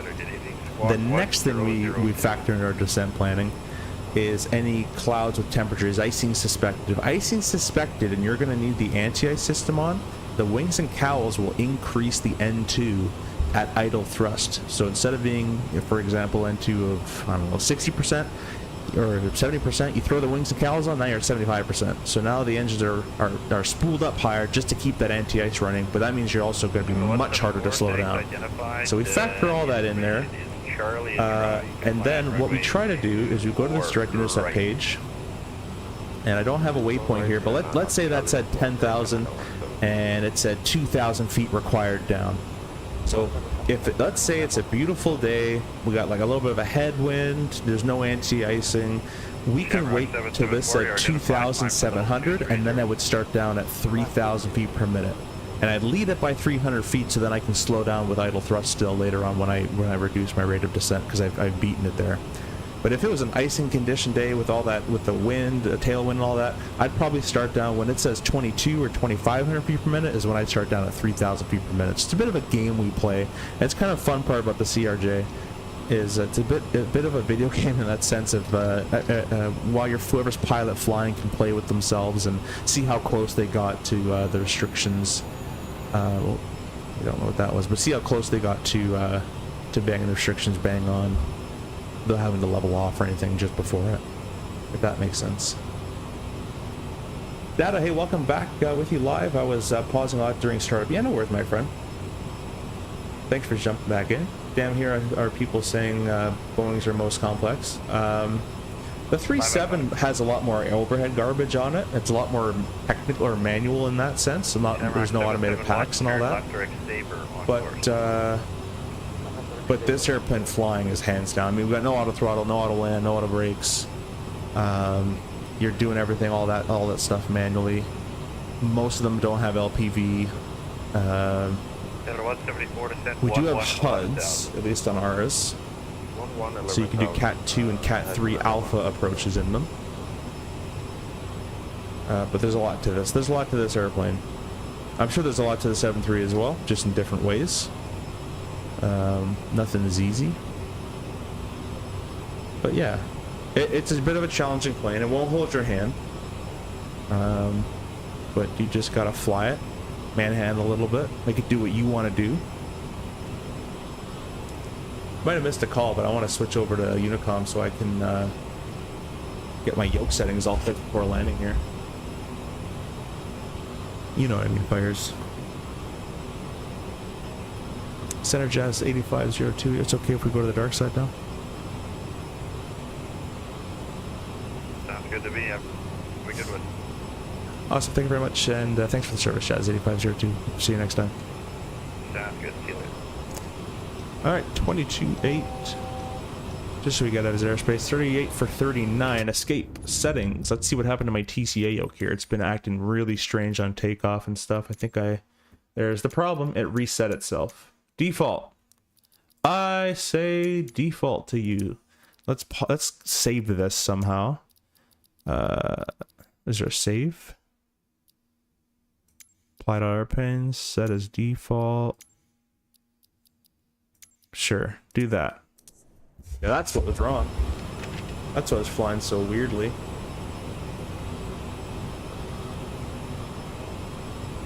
The workload in an airplane is much more than a Boeing or an Airbus for sure.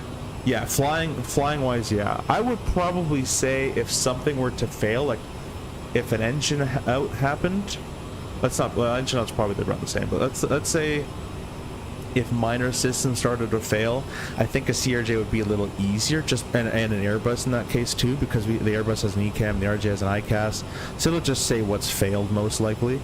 But in the 7.3, you kind of don't know nothing's failed unless it's triggered the recall or it has a light anywhere on the actual panel. Other than that, something's failed and you have no idea about it. So I think emergencies are probably easier in the CRJ. Those little day-to-day stuff, or not emergency, but abnormal things are probably a little easier in the RJ. I were to guess, but I'm not sure.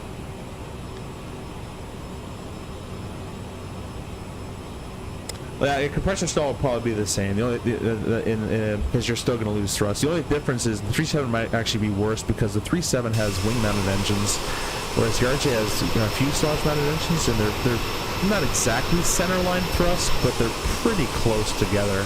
So they don't offer all that much yaw. Like on a V1 cut, we're about half rudder, and the thing stays straight. So we don't need to do much. Even use this stuff here. Alt's cap at 39,000, and we're going up to Mach 8.1. So we'll just let it accelerate there and climb thrust.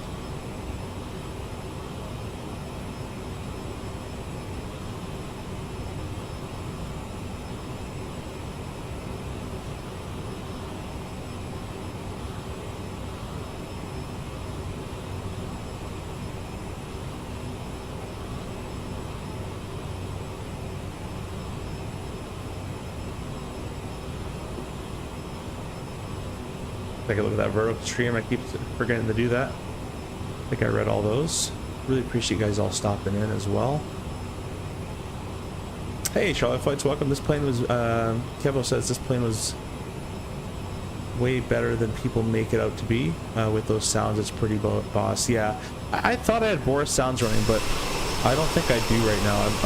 My whole community folder, guys, has been acting up really weirdly today. So I don't even think I have Boris sounds running right now, but I put it in my community folder and just didn't care.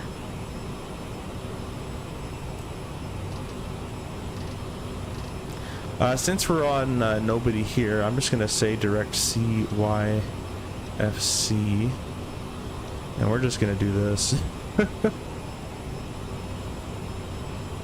See, that's broken. It should not do that. Actually, I think it should do that. Let's do this,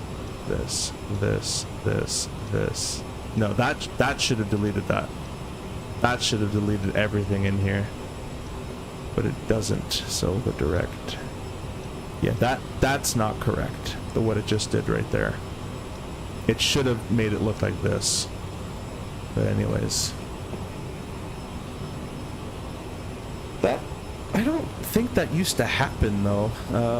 That seems like a newer thing. We're gonna have to bring our thrust back here very momentarily to maintain. Yeah, I've been having some weird things in 24 right now. A lot of weird stuff going on. I'm going to try to do what we do in real life, bring this thrust back a little bit, and that is to make a waypoint 30 miles prior to YFC. So I'll click YFC / minus 30 over top of itself. Can't do it. Alright, so that doesn't work either, but I think I knew that already. So this is the only time we really use a fix. And we'll do, let's see if this works. 30 miles. Oh, wrong one. A beam. No, it doesn't work. Okay, never mind. That doesn't work either. So we'll just do whatever. We'll just load the approach. I don't know why I'm bothering. Yeah, there's some stuff where it's not modeled correctly to the real one there, but gonna do the RNAV Zulu runway 27. I'll show you guys how we do an RNAV in this thing. I think it's Zulu standby. Yeah, we're gonna use an RNAV 27. Zulu. Now in real life, because this is not BNG, it should say GPS 27. It shouldn't even give me a choice of Yankee because it doesn't have that. It shouldn't have an RNP loaded up. Now we're gonna take it via Hardy.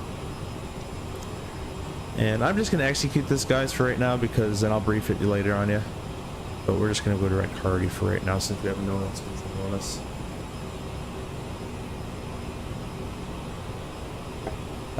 Happy 4th of July. Yeah, happy 4th of July to you as well. I'm going to call it the night. Just came in to tell you happy 4th. Hey, well, welcome. Thank you very much for stopping by. Appreciate you. Hope you and Dad are doing okay. The auto bleed valves, gen switching, and ground spoiler are sweet. Yeah, exactly. The 37 doesn't have any of that. Why are you turning right? No one knows. Or left, sorry? Who knows why you're doing that? Who knows why you're doing that, airplane?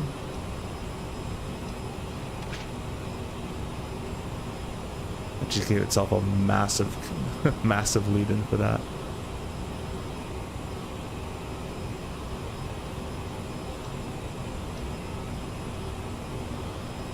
There we go.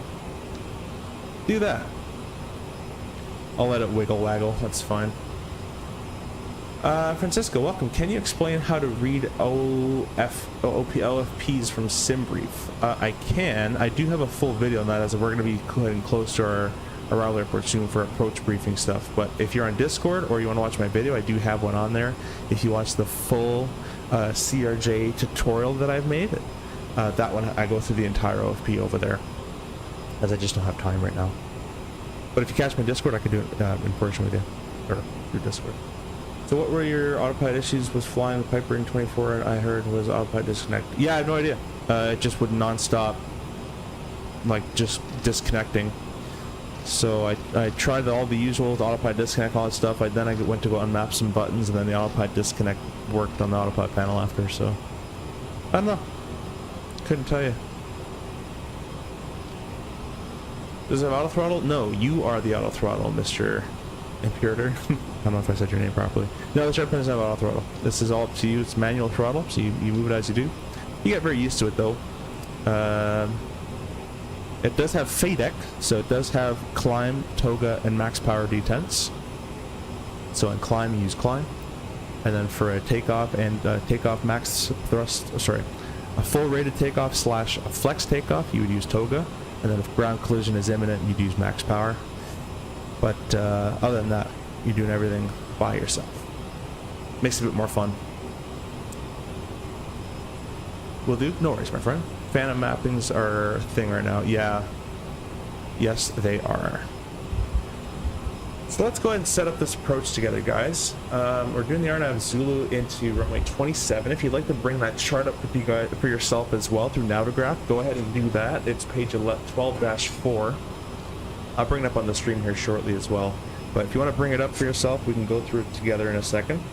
We're going to go through my little approach setup, which is weather, weights, plates. Let me go ahead and bring this up.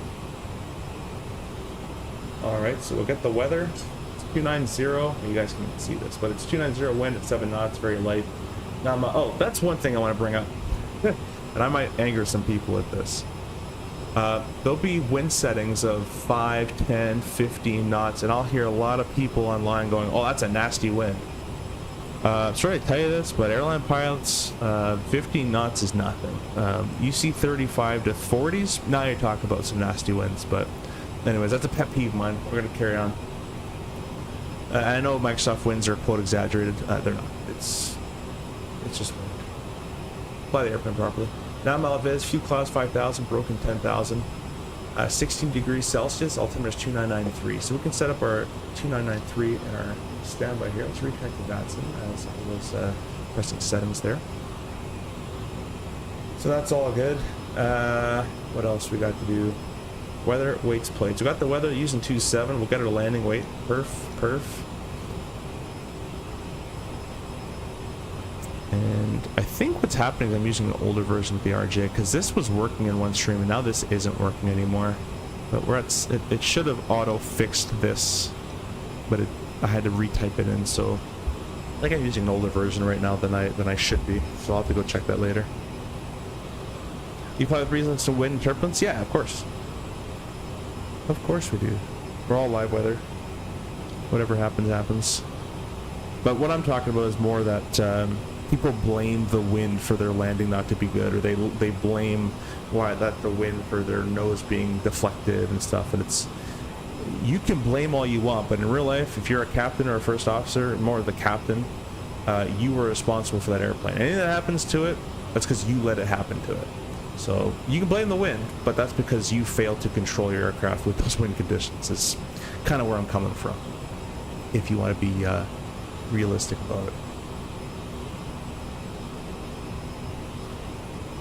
Maybe that, so you can see it. Alright, so we're going to do 62,000 pounds as our zero fuel weight. We'll be landing with, I can't be right. Let's check our CRJ.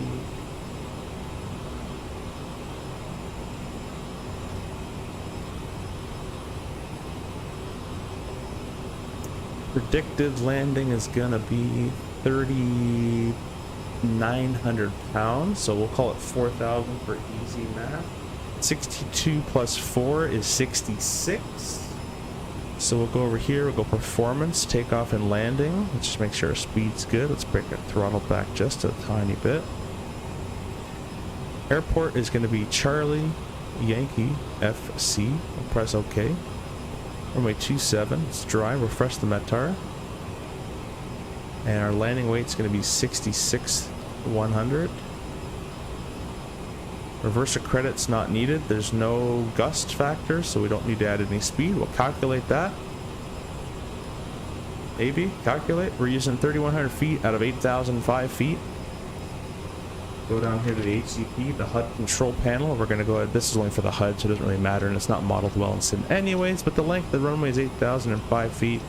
The elevation of the runway is 60, what does it say here, top right corner? 58 feet. 58 feet, and it's a 3.1 degree glide slope. Again, this is only for the HUD, which I'm not going to be using because I'm on the FO side. But just doing it so I don't forget there. So that's all been set up. Weather's been set up. Weight's been set up. Let's get our speeds. So we'll go over here, return to load sheet. They're calling for V2 going to 145. We can set that. A VT of 193. We can set that. And a VRF of 140. That's way too high. A 66,000 pound landing is about 132 on the speed in real life, and I have a speed card to prove that.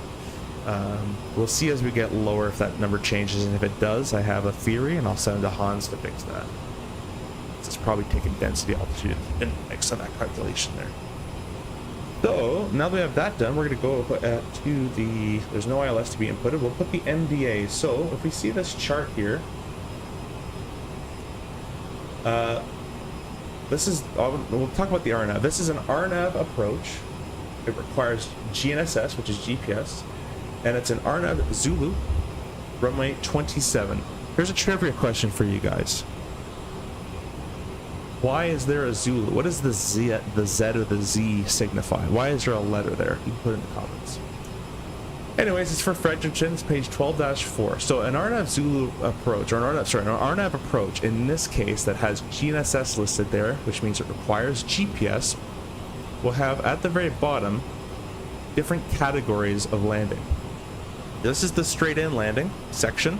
These are the different options for straight-in landings you can do. And this is an option for circle to land, which we're not going to talk about right now, which most airlines aren't allowed to do.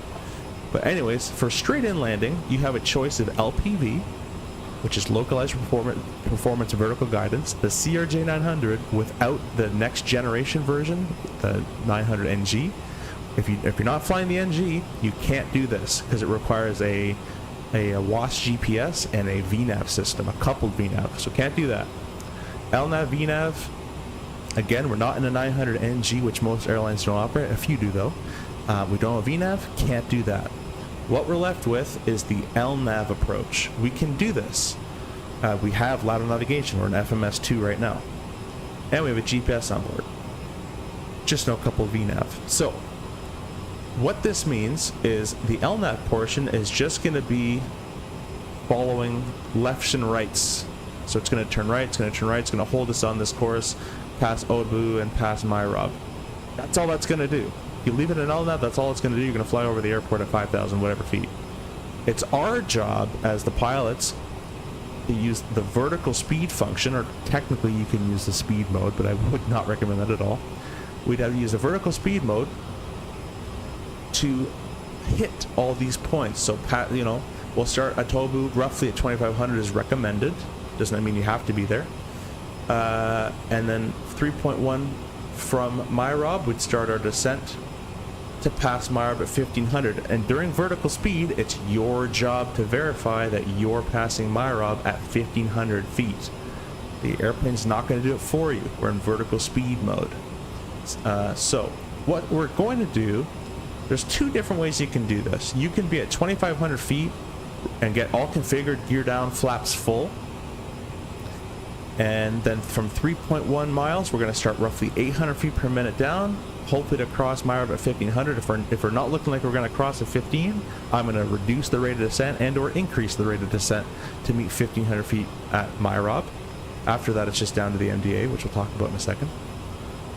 The other way we could do it is, see where it says Atobu GPA/VDA 3,400. What they're saying here is, instead of being at 2,500 feet, you can start this approach at 3,400 feet at Atobu, and from Atobu, a constant descent at 3.1 degrees all the way to cross Myrob at 1,500 feet.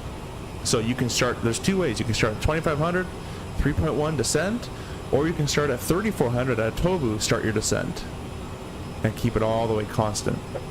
Up to you, whatever you like, doesn't matter. To keep it simple, I'm going to show you guys the easy way to do it today, which is starting at Atobu at 2,500. We're going to be gear down, flaps 45. That's how we do it in real life as well.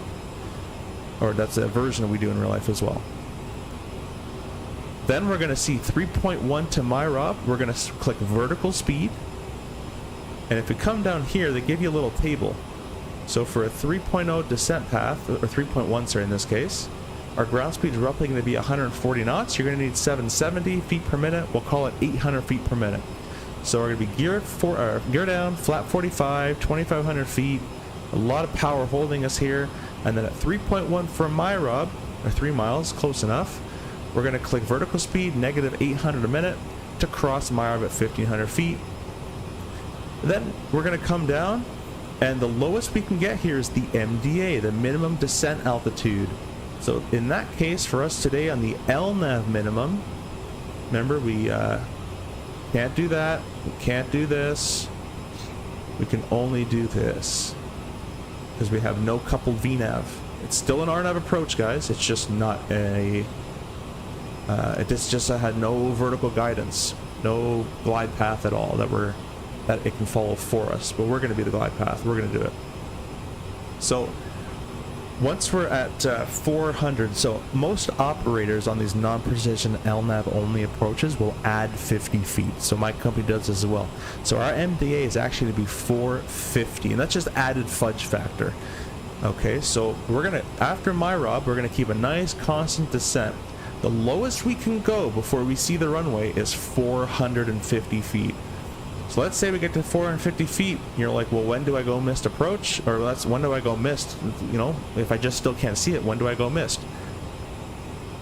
This is your missed approach point right here.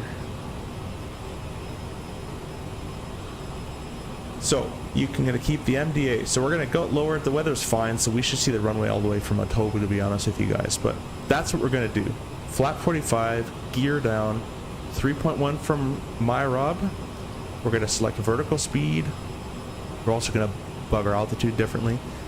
800 feet a minute to cross MyRob at 1,500. Keep a nice constant descent, looking for the runway. Once you're visual with the runway, guys, you can turn the flight directors off. You're allowed to go below the 450 feet MDA, below that altitude. You're allowed to once you're visual. If you're not visual, you're doing the missed approach. That's how that kind of works. Lithona, hey, welcome in the vertical stream. Thank you for stopping by. Let's check the Discord here a little bit. How's the performance 2024 with CRJ? It's pretty good. I'm having some sim problems right now, so don't take my sim as a benchmark. I'm having a bit of stutters, but I wasn't last before the NVIDIA update, so I got to do some fixing on my end. Winds were 90 at 1 gusting 2, and it made me fly off the runway at all winds shear. Yeah. I was always wondering what the take on would be. What the take on would be? That would be on the RNAV that you're talking about. Sorry, Kev, I don't really understand. Unverse says, "Yep, that'll get a lot of people angry for sure." Yeah. Imperial Captain kind of mentioned your name yesterday, so I thought I'd come and have a look. Just wanted to say that the streams are very interesting. Hey, I really appreciate you. Thank you for stopping by, and thanks to Captain Canada for setting you as well. So really appreciate you being here. Miles says multiple approaches from different fixes to the same runway for the Z, X, and Yankee, etc. That's correct, Miles. Now, a next question for you, Miles, or anybody else. Why is it starting from the back of the alphabet and not the front of the alphabet, like Alpha, Bravo, Charlie? There's the next question for you, Miles. Captain Jack, my good buddy Captain Jack. Guys, go stop by Captain Jack's channel as well. Our awesome streamer. Good buddy of mine.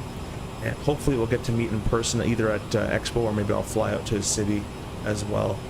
Really awesome guy, down-to-earth human being, one of my best friends in the flight sim community as well. Kevin says, I guess I was already flying realistic everything. Yeah, exactly. Your videos are awesome, my friend. Thanks you, Captain Jack. Really appreciate it. How are the landings coming as well? Are they getting better? Yannick says, different letters identify alternate versions that have different requirements. Yep, that's correct. Same as Miles, exactly. And the next question I'm posing to you guys is, why is it starting from the back of the alphabet and not the front of the alphabet? Because it wanted to is not correct, fires. Alright, let's go ahead and do this approach. So, MDA of 450 we've calculated, which is the LNAV minimum plus 50 feet.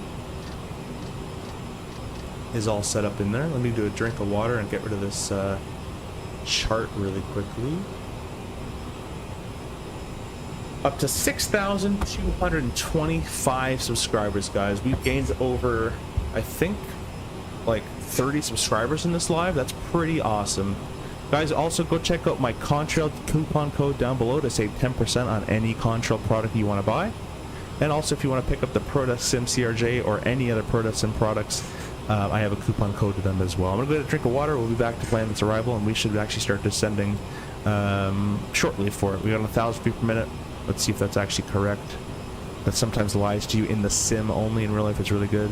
Yeah, 1,000. So we're going to wait till it says about 25, and then we'll start down. Get some water. Here, back.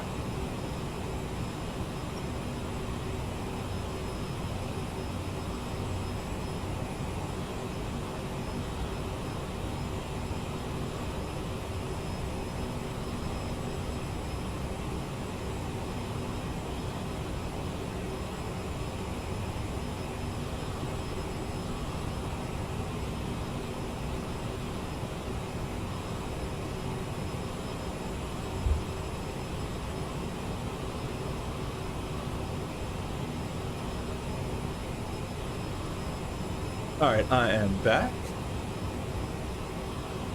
I don't know yet, still on PPL. No worries, my friend. I think ABC type approaches were the ones that got, you know, no specific runway. That's close. You're actually pretty close. Not entirely correct. But it's kind of getting to the right. Well, it's not correct, but it's getting closer.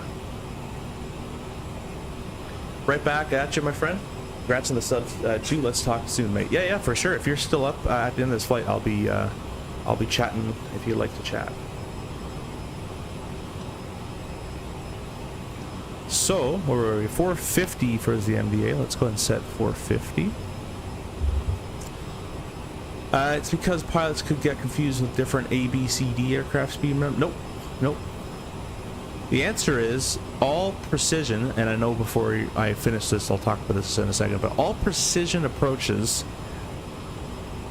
all multiple precision approaches will start Zulu backwards, and all non-precision approaches, VOR and DBs, and circlings will all start with A and going forward to back or whatever, the correct way in the alphabet. So go take a look at an NDB Alpha and an NDB Bravo and Charlie, and they start from ABC, all the non-precision stuff, and all the precision stuff will start from Zulu all the way backwards. Yeah, the Airbus switches on the Protosim look really good. I don't know what y'all are talking about, but I think y'all will be watching. I don't know what y'all are talking about, but I think I'll know by watching your videos. Chocolate, we're talking about, if I pull this up real quick, I asked a bit of a trivia question to you guys of why is this called a Zulu and why doesn't it start with an Zulu is well, we figured out why earlier, but the trivia question was why is it Zulu and why wouldn't it start with an Alpha? And the answer is Alpha, they start from the back of the alphabet for precision approaches, and they start from the front of the alphabet with non-precision approaches. Anyways, I gotta get this figured out because we're gonna be descending here quickly. Hardy, let's look over this approach plate here with us. Got Hardy, MCO, LB 4000 above. I got It Good. Let's just go direct It Good now. Make 4000 hard. No above. There we go. Otobu. And then we got Myrob, runway 27, the ref of 135.6 actually. Missed approach is Newgum 269, holding at Newgum 202 knots, 3000, and that's confirmed. We'll go ahead and execute that. And we're direct Ikud now, whatever you want to say that. So we want to be 4,000 feet at Ikrud. This is how we descend the CRJ. We want to be here. Now, if I go to the direct intercept page, it gives you all the waypoints with all the altitudes written out. 2,500 feet needs 1,100 feet per minute. 4,000 feet needs 1,000 feet per minute. We're going to wait, because we're targeting a descent profile of 3,000 feet per minute with idle thrust. We're going to wait till this required feet per minute is closer to 2,700 feet per minute required, and that's when we're going to start our way down. So we're just chilling for right now. You can see the top of descent's been calculated in 32 minutes, 245 miles. Still got 34 minutes direct to the airport, but 32 minutes direct to Ikud. So I'll talk about the approach plate in a second here. Wow, those Airbus switches are for the sim, what a great idea. Yeah, they're really cool. And also another company called Flight Sim Factory makes a really cool CRJ, or sorry, not CRJ, really cool 737 switches, fuel cutoff switches as well. Calgary, hey, welcome. Is more common to use ILS, Yankee, or Zulu in real life? You'll get the Zulus more often, but it just depends. Depends where you're coming in from. Sometimes the Yankee, if you're coming in from a certain way every time, sometimes the Yankee is what you're going to use more often. It kind of just depends. But usually the Zulus are the more used on average. I would guesstimate if I had to. So once again, guys, I'm going to go through this approach so everyone's on board with the RNAV that we're doing. Real quick on the vertical stream, defense, welcome. Do you have videos with ABCs on flying? I'm new to the channel. Jer, great stuff, by the way. Kudos. So the ABCs we're talking about, defense, it's talking about non-precision approaches and then multiple non-precision approaches to the same runway and how they're labeled. That's all we're talking about. That I actually don't have a video on it, but I can make one if you guys want. I think there's tons on it. Arnold, hey CFI, did you check out the new version of the MD-82 at the Expo? What did you think of it? I didn't actually get I didn't check on it. I saw it, but I didn't check it just because it's just software. I kind of spent more time checking out the hardware more than I did the software. I did check out the Falcon F50 though. That one looked pretty cool. And I did check out let's see if the airplane's going to turn on course a bit. I don't know why it's not doing it. I did check out the 757 a little bit. I didn't really get to fly it because of a story I won't tell, but and yeah, so but I did not see the I didn't really check out the MD-82. I heard better sounds though. It's kind of it. So cool to have the VNAV info now. Yeah, it is pretty cool to have it there. This airplane's kind of doing some interesting stuff. The next thing I want for them to develop, and I'll try to help as best I can, like I did for the flight model, is a better. The LNAV system kind of got weird with the latest update, weirder. So we'll let that figure out. Anyways, let's do an approach brief on how we're going to conduct this approach. It's VFR, so I would technically in real life give you guys a visual brief, which I'll just say a visual backed up by the RNAV Zulu, but I'll give you guys the full IFR brief, which IFR stands for, I can't even remember what it stands for anymore. Instrument Flight Rules, there we go, it's been a long day. We'll give you the full IFR brief though, that way I can explain as we go. It's going to be more of an explainer, tutorial slash brief. It's not really a brief. Briefs are pretty quick, but I'll kind of explain as we go. For the CRJ guys that think we can't do RNAV approaches, we can. So, the RNAV Zulu, runway 27, it's a GNSS based approach. It's page 12-4. That way, if you're briefing to anybody else, they all have the chart that you're on, hopefully. It's effective the 30th of November. We don't have WAS, because we're not doing the LPV, so we don't have a WAS channel GPS, so we don't need that. Final approach course of 268. The glide path check is MIROB at 1500. And the MDA, we can't do an LPV, so our MDA is going to be set to 450. And remember guys, because it's a non-precision approach, LNAV is non-precision, we add 50 feet. So 450 is set right, and it would be set left as well. The missed approach is runway heading to 3,000 feet, track of 267, Newgam. As required, shuttle climb. So basically it's just straight ahead and then into the hold. Pretty simple stuff. In the event, if we have to go missed approach, auto ATC, either person can call go around, including ATC. As pilot flying, I'll select toga button, toga thrust, flap 8, gear up, speed mode, heading mode. We'll engage the autopilot 600, actually, retract that. Speed mode, nav mode, because we're on an RNAV SID, or approach. We'll be in white needles. So speed mode, nav mode. We'll engage the autopilot passing 600 feet above ground. We'll start retracting the flaps around 1,000 feet. Climb thrust, and we'll do after takeoff checks. Alright, working our way down here. So we'll be following this path inbound with LNAV. We're going to be flap 45, gear down, 2,500 feet. Around this part, about maybe 4 miles from MIROB. At 3 miles, or 3.1 miles from MIROB, we're going to select 2,600. We're just going to bug up 100 feet. This works in real life. I'm going to test it in the sim. I don't think it's going to work in the sim, but in real life we would bug up. You know what? Our missed approach is 3,000. We're just going to bug up to 3,000 once we're alts cap. And I'm going to select vertical speed, negative 800 a minute, and we're going to start descending on down, passing mirror about 1,500 feet. Once we're visual, flight director is off, autopilot off. Well, we can do autopilot earlier if we wanted to, but flight director is off as well, and we will just commit to the visual approach onto runway 27. Let's see what else. Runway 27, there's no taxiway off, so we're going to have to backtrack at the end, and we're going to take cross 33 and Alpha over to our gate where our ground crew hopefully will be waiting for us. Fuel-wise, oh, wrong button there. We're going to have an extra, this is wrong, it says 900 pounds, but we're actually going to have an extra 1,000 pounds, sorry, 1,500 pounds. And basically, if we're going mist, we're not going to have too much extra. So if we're going mist, we'll either choose a different closer alternate, or we'll just go straight to the alternate, as we're not going to have too much fuel. Our bingo, for the time where we have to bug out, at Fredericton is going to be 3,900 pounds. If we're at 3,900 pounds at Freddy, we have to go to the alternate. We're just way too low on gas at that point. Everything makes sense, guys? We're going to put the chart away. You're going to see it in action, and it'll probably make a lot more sense once you see it in action.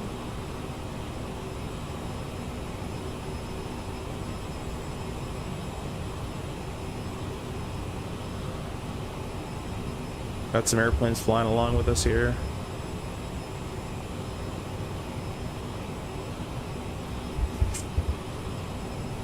Let's get the CTAF frequency loaded up. YFC.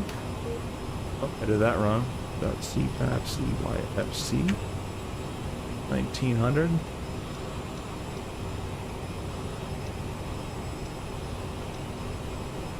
All right. Notice that ICUD needs 1,400 feet per minute. So as we're flying straight and level here, this vertical speed required to make 4,000 is going to keep increasing. We're not going to start descending, in the CRJ at least, until it requires about 2,700 feet per minute. Then we're going to start down at 3,000 feet per minute. So we're going to lead it. It wants 27. I want 3,000, but I don't want to go when it says 3,000, because then I have no room for slowing down. I want to be able to beat the computer there and have the ability to reduce my rate of descent and still make all the altitudes and slow down. So we're gonna lead it by about 300 feet. Eddie, welcome. Good evening, folks. What are your PFD colors? I believe they're just the default ones. I don't think I changed it in 24. There you go. You can copy those. What planes did you instruct students in? Curious if you want to tell. Just 172. Just the good old 172. Data Hotbed, I have some questions for you. I'll hit tomorrow. Are you available? Thank you for the full startup. Yeah, for sure. I will be available tomorrow. Just let me know.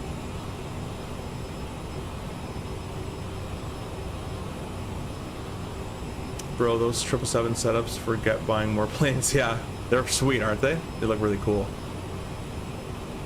They look pretty cool. Appreciate you guys all stopping in as well and sticking around. Especially in the vertical stream as well. Everybody could become a member. Appreciate you. Please press the like button as well and subscribe for more. Become a member of the channel if you'd like to support me as well. If you're enjoying the content, give you some outside views here for CRJ 900 LR.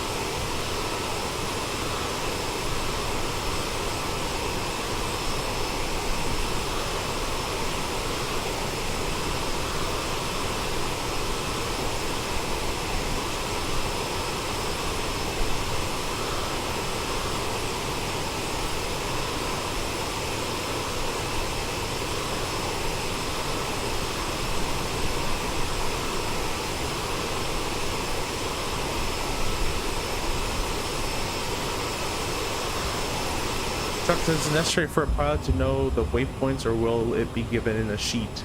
You don't know all the waypoints. You're given the waypoints in your flight plan. So at the gate, when you plug in your flight plan, you're going to in the FMS. You're going to cross-reference what you have plugged in here on your OFP. It's called, and your operational flight plan, and they should match. Seth says, can you talk through the single-engine taxi procedure for CRJ? Well, yep. Simply start up the engine. So if you're going to start the right engine up, start the engine as you would normally, then take off the left pump if you're leaving the left engine turned off. and taxi as you would, just with right engine instead of both. Once you come up to the part where you need to start the engine, you're just going to verify all the fuel pumps are on, the APU is still on, to go ahead and fire up the left engine, and then you can do your normal after start procedure, which is going to be shortened because you kind of done the rest of it. All you're going to do is shut down the APU and just check the electrics have transferred to the left engine. Basically it. Not too difficult in the RG.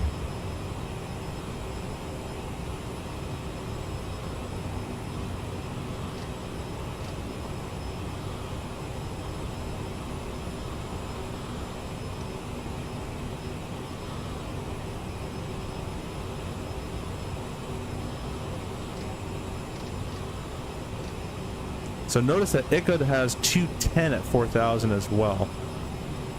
Just keep in mind of that. Oh, froze. Back. Seems like moving that freezes me.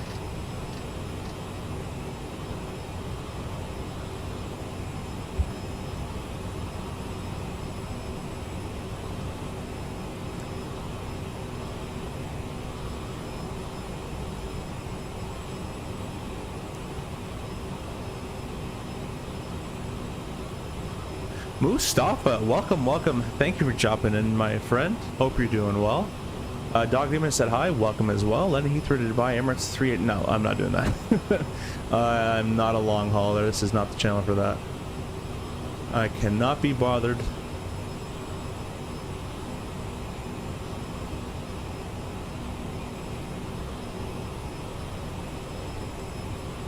Staffa, we are streaming on horizontal stream as well. If you prefer the horizontal stream, feel free to use either one.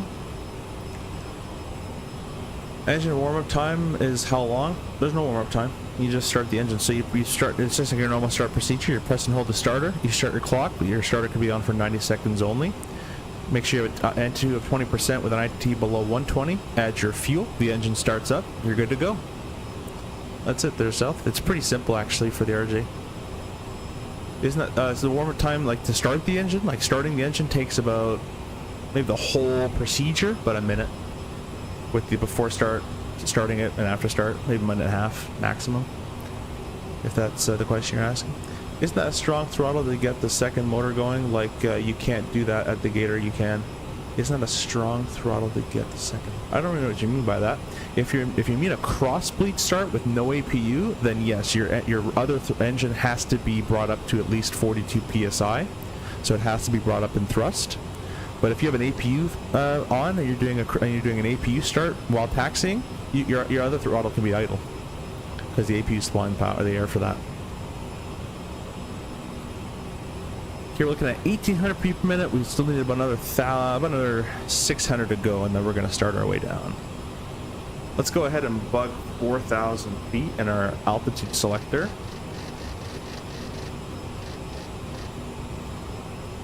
.45. 4,000 feet is set and confirmed. Something tells me that this is like not entirely correct. Let me do some quick maths. Yeah, if you talk about the crossbleed, then your other engine will have to be brought up, and we do not do that at the gate. And we do not at the gate. We do an air cart start to get one engine started. Once one engine started, we push back. The tow crew has to be disconnected from the engine, from the airplane, and then moved away. And then we run up the other engine. There's a lot more other to that, where we use our open switch from the right engine, auto our bleed valves to manual. We do all that stuff manually over a cross bleed start. But for an APU start, and you're taxiing with the APU on, which is what we do in real life, we leave if we're single engine taxiing in real life and our APU is working, it's not MEL'd, we will just leave the APU on until we're ready to start the other engine on the taxi. We don't turn it off.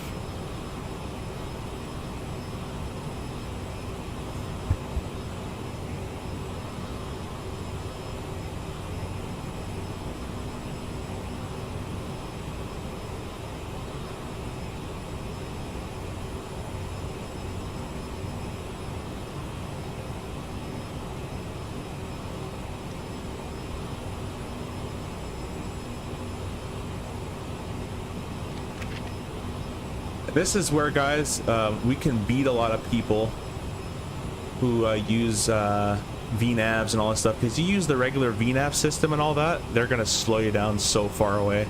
Most times, unless you configure them properly. But in the RJ land, we keep it quick and we stay quick. Just keep it going. That's why the chat doesn't match on my phone. Yeah, no worries. We have horizontal and a vertical stream. We've got 2 streams going tonight, just so anyone who wants to watch on their phone can watch on their phone.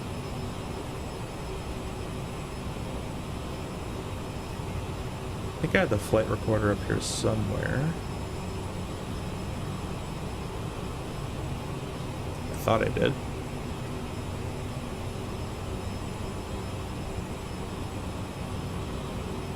There we go. So I have it for later.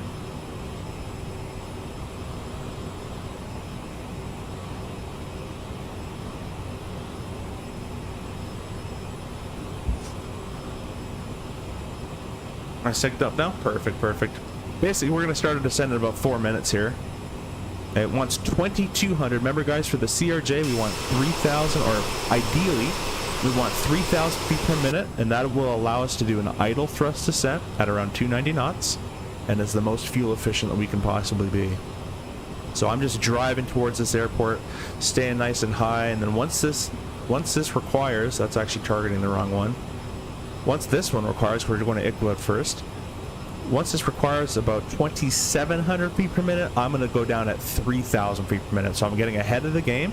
And the reason is, this is one, we got to slow down for 250 at 10,000. And 2, we need to slow down for 210 at ICLO. So once it requires 25, 26, 27 per minute, I'm going to go down at 3,000 feet per minute. If I went down at 3,000 when this wants 3,000, I have no wiggle room. I have no slowdown time. I haven't built anything in. So I'm going to start, we always start earlier than what it says in real life as well.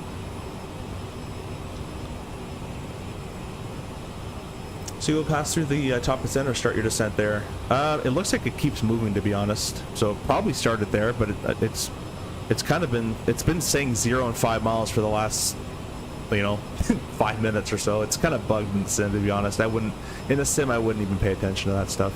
I would, you kind of have to do it in your head with this a little bit more.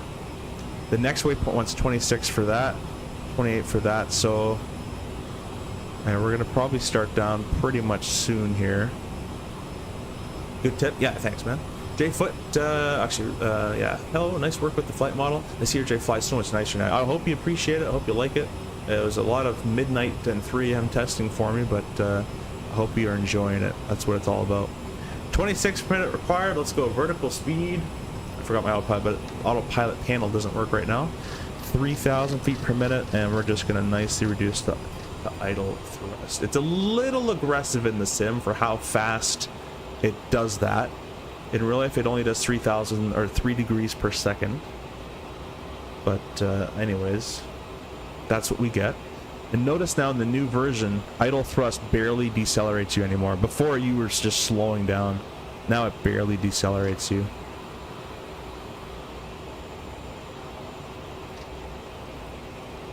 So look at this. We needed 26. Now it's already saying you need 25 because we started so early. We started 500 feet per minute early. This is going to start counting down 24, 23, 22. And as we get slower, it even starts to count down even more. So basically what I'm looking for, let's add a little bit more thrust. We'll keep this quick.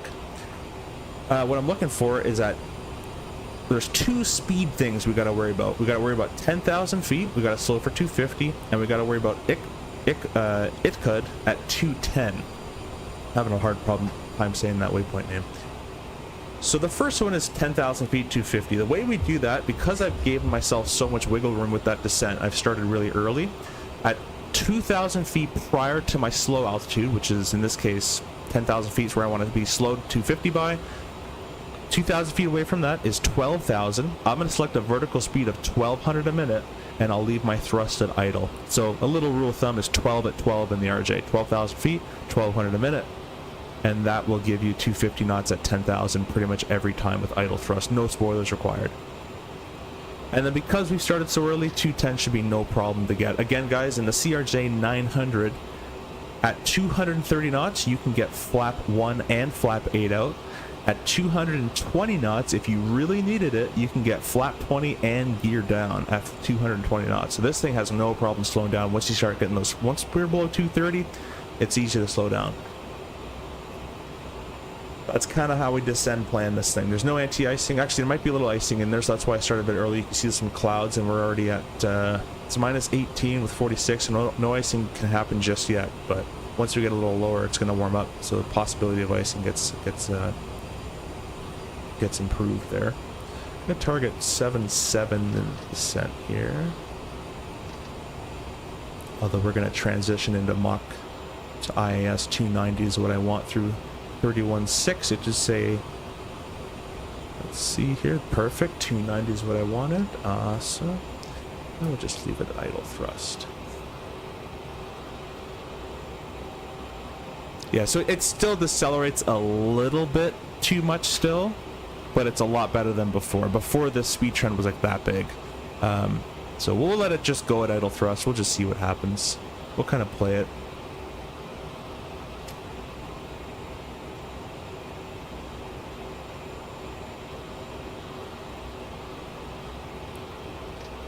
Roger, Chinary traffic. This is Jazz 8502. We're approximately 100 miles to the west of the field. We're planning the RNAV Zulu runway 27. The party for direct it could currently 290, just setting 4,000.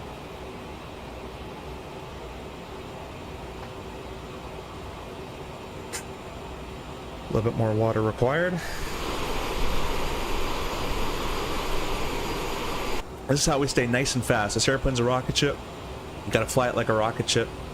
Don't be afraid to go down and fast. I see a lot of people online with their 320s and other airplanes. They're slowing down so far away. I'll tell you, in real life, in the States especially, they want you fast pretty much all the time. Below 10,000 feet, they want you 250 knots until they have told you to slow down. In LaGuardia and DCA especially, if you slow down below 250 and they haven't told you to, you're going to get talking to. So I would get used to not stretching the limits, because you're still flying within the limits, but I would get used to flying fast, staying fast, and then configuring a little later than most simmers do. I've noticed, and I used to do it a long time ago too. When I didn't fly, I used to, I don't want to overspeed. I want to be very, but there's tips and there's tricks you can do to get your speed down. You still got your spoilers. You can reduce your rate of descent. You can add flap early, which a lot of people don't think to do or think they can't do, but you can. You can even add the gear down if you wanted to, as long as you're below the speed limit for it. Have you gotten the Mosio kit? No, it hasn't even shipped yet. I really want it though. I purchased it. I'm just waiting on it to ship.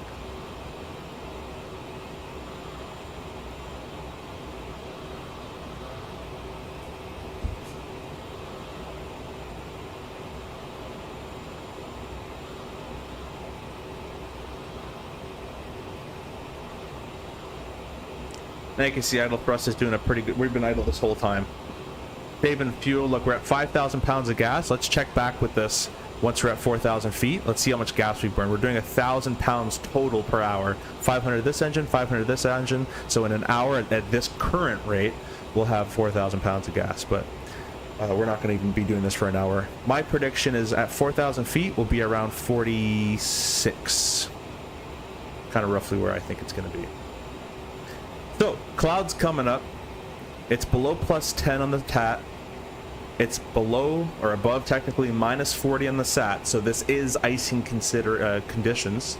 I'm going to wait until we get a little bit lower, but then we're going to throw our wing and cowls on just prior to entering. These are in every jet, 37, triple, 350. We have anti-ice. Notice it doesn't say de-ice. So this is preventative. You want to put these on before you get into icing conditions, not after. So we're just going to be touching the clouds. It looks like probably going to be around 15,000 feet or so. And that's when, just before we enter, a good 1,000 feet away, 500, whatever, roughly, we're going to throw them on. Everything gets all nice and warmed up. And then we'll penetrate through the clouds there and not get any buildup on us. So currently, at this current descent rate, we are planning to be right there at 4,000 feet. But this is not factoring in our 12 at 12, which we're going to reduce our rate of descent, which is going to bring this up a little bit more. And it's also not factoring the anti-ice, which is in real life would keep us fast and harder to slow down, which in the sim I don't think it does it too well.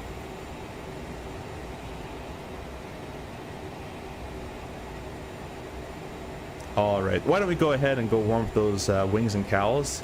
The wings, anything you see metal here is all heated. The shiny thing around the engine, around the cowls of the engine there as well, it all gets heated up. So wings and cowls on. You get the wing/cowl anti-ice on. You can either go to the anti-ice page and you get all of it being green supplied there. There's transition 2.9 or 9 or 3, basically standard. Now in real life, this airplane would start to accelerate a lot. You'd be going into the 310s, 320s. It doesn't really do that in the sim too much. That's something I have mentioned, but it's a bit harder to get worked in. Notice we need 1,500 feet now to make Otobu. What about Itkud is 1,500 still. So once we get to around 14,000 feet or so, it'll probably match up with 12 at 12, to be honest. It'll probably say 1,200 feet required at 12,000 feet anyways, so it's going to nicely, beautifully work out. And that's the little game I was talking about earlier when CRJ pilots play, is seeing if we can make all the numbers nicely match up for ourselves. We're at CAD of +7. We can throw the anti-ice off at +10 as long as we don't have a green ice light there, which we don't. If a green ice light is there, that means there is ice suspected on the airframe. We're going to keep these on until that ice light goes away. No ice light suspected, but it's still below 10, so we're going to keep it on. The Sim 737s will calculate at 240 descent speed if you don't watch it. Yeah, they just slow right down. In real life, that's what we do in RJ. This is exactly what we do. This is exactly how we did it. Exactly, I did it earlier today. I flew from Detroit earlier today in the RJ.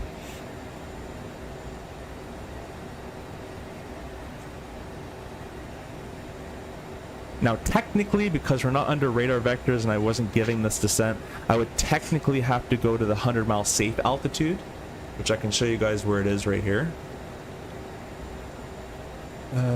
Right here, 7,500, because I'm not within 25 miles of the threshold. Actually, we're about to be, but we're not. So I can only go to 3,000 feet, that MSA, once I'm within 25 miles of the threshold. There comes our 12,000 feet. Let's go ahead and reduce our rate of descent. Notice it needs 1,100 feet per minute, pretty close. I'm going to do 1,000 because as we slow down, it's going to require even less anyways. So we'll do 1,000 feet per minute now. Instead of 12 at 12, I'm doing 1,000 at 12. And we're going to select 250 on the speed. We're still idle thrust. I haven't touched thrust. I'm just leaving it at idle, guys.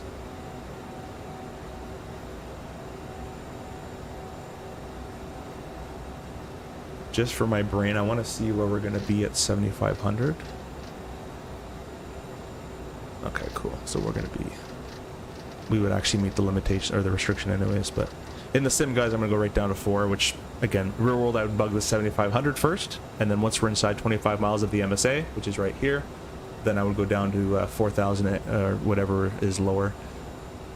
Ooh, look at this. We got the green ice light. See that, guys? So now, it's still +9. We're kind of in cloud, not in cloud, but even, let's say I wasn't in cloud right now, I'd still have to keep the wing and cowl anti-ice on because we have the green ice light, which means ice is suspected on the airframe. And the little ice detectors are right here. Oh, these guys, whoop, stop. These guys right here, the ice probe detectors. Right there, there's 2 on each side. And you can see we've got a little bit of ice. See that?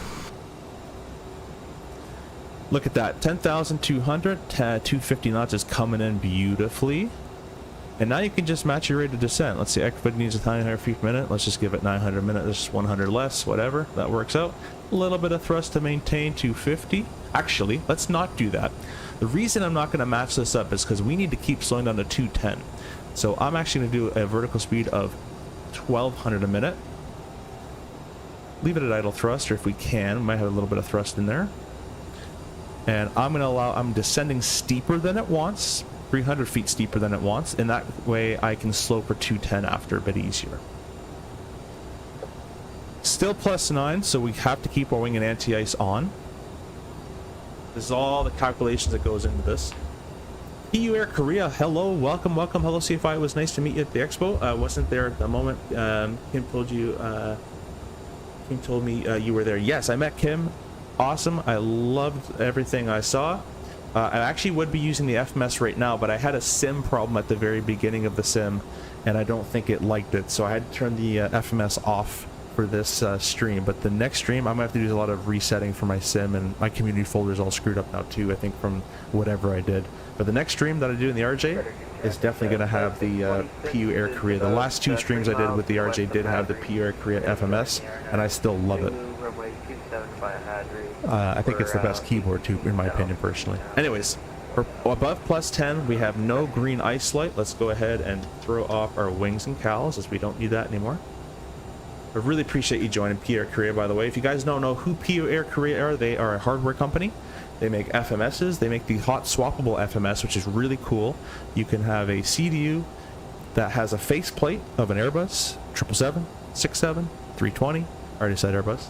CRJ MD-11, and you have one CDU and then multiple faceplates, so you can just hot swap and plug it in without having to plug the entire new cord in or anything. You just magnetically swap the faceplate, and now you got an RJ, or now you have a 320. And it's a really cool system, really good piece of kit, and the keyboard on it feels really close to the real airplane in the tactile feedback, that is. There's not a mushy feel to it. Very nice keyboard, in my opinion anyways. Alright, so we're within 20 miles of the threshold. We're passing 75 at the 100-mile fix anyway, so we can technically go down below 75 at this point, which we are doing.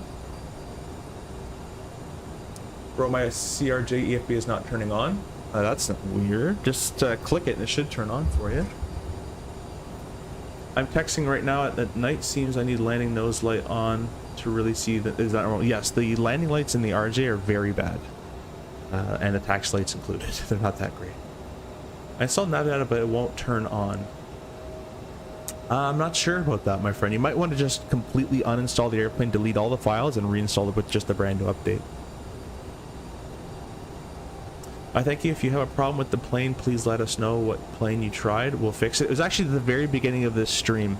If you go back to the very beginning of it, it's with the CRJ. It's I don't think it's a plane problem. It's a my computer problem, I think. Because it's worked fine all the time. It's just today, and I've been having a lot of bugs today. So I'll get back to you though if it is me, but I really don't, or if it is this FMS, but I really don't think so. I'm pretty sure it's just me and my PC setup right now. Of course, after the live, keep stereo cockpit there. Yeah, exactly. Under 10,000.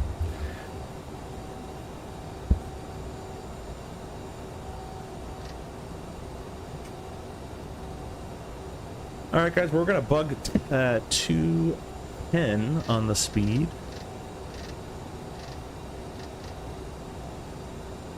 And I'm just gonna reduce my rate of descent to about 500 feet per minute or so. I'll do 700 feet per minute. Retrocessionary traffic, it's Jazz 8502. Left downwind, 10-mile downwind, runway 27. We're gonna be joining the Yarnav Zulu 27 though via ICDUD. Fredericton. I like to give some sort of a VFR call and an IFR call. If anybody does VFR in the area in real life especially, they don't know all the IFR lingo, saying I'm doing the RNAV Zulu, blah, blah, blah. They have no idea what that is. So try to give them some sort of a rough, you know, I'm on a left down or right down, when actually technically I'm on not even a left downwind, but try to give them a rough estimation of where you are, you know, 10 miles to the north, whatever. Because the VFR guy in real life won't have any idea what an RNAV Zulu is. Fly for 4,000 feet. Leave it at idle thrust. We'll go ahead and select 400 a minute. We'll just match it up. I absolutely love the PR Korea that plus SPAD or MobiFlight is basically for any plane. Yeah, you don't have to buy new faceplates if you don't want to. I mean, I like having new ones, but you can use CRJ faceplate and it works on all of them. Pretty sweet. As long as the screen pops out of, you can press right alt and pop it out. Oh, PU Air Korea, if you're still here, I want to ask you, how do I change my FMS from controlling the buttons on the left side FMS to controlling the buttons on the right side FMS? I really want to do that if that's possible. My localizer is not capturing. What approach? You have to let me know about that. If you can, record a video and send it in the Discord. So guys, I'm going to put up the chart here and I'll make it a little smaller.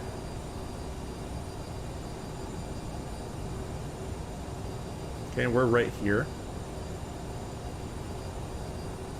We're approaching Ikdud at 210 knots, 4,000 feet is what we're descending for right now. Actually, we should have did this through 10. Maybe that was my mistake. Everything was good there.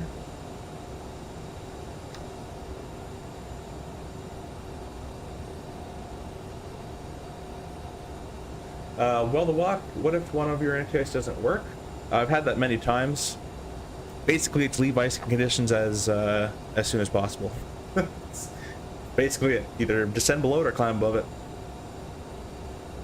That's all you can really do. Alright, let's go flap 1. Alt cap. We're turning inbound to Tobu. And we're going to slow 190.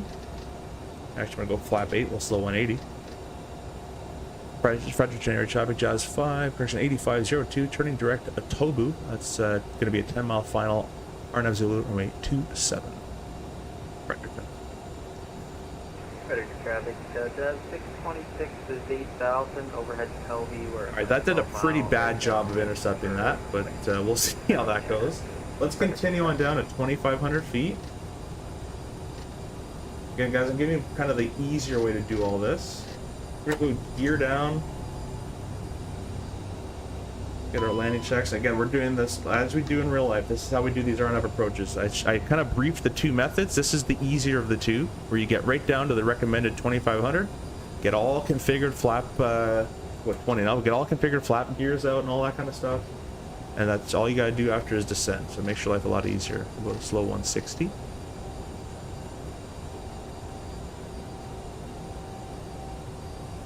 Let's say we're cleared to land, so we'll throw our landing wheel on as there's no one here to tell us otherwise. 2035 for 25. Flap 30. And we'll get flap 45 on the turn. If it turns. There you go. A little late. Yeah, see what I mean by it? Is this in the latest 2.1, the LNAV's gotten a little interesting. We're not going to click approach or anything, guys, on these RNAV LNAV only approaches. We're just going to leave it in nav mode.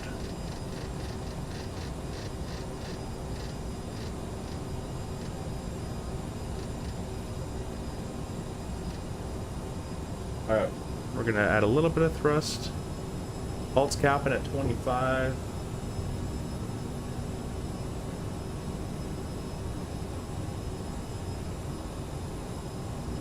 Fredericton air traffic, it's Jazz 8502, 10-mile final, 27.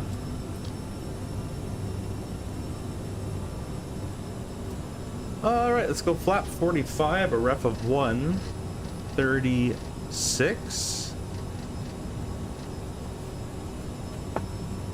And we're going to bug 3,000 feet. That's our mist approach altitude. That's confirmed for the mist. And then once you get to 3 miles from MyRob, we're going to do a vertical speed roughly of 800 feet per minute. You got a better distance right there. A little bit more thrust. So technically it's 3.9 via the chart. But we're all configured. We're all configured, good to land. Flap 45, gears 3 green, versus armed, landing lights on, cabin advised. Alright, 3.4. I'm just going to click vertical speed. I'm not going to tell it to do anything. Put back to 0. 3.1. Let's start descending. 800 a minute we'll start with. And disregarded the altitude alerters, the mist approach altitude is set 3,000. Let's see. Mirab wants 700 a minute. Let's do 700 a minute. That tells me right there as well. Runway's already in sight, visual landing. We're allowed to go below the MDA.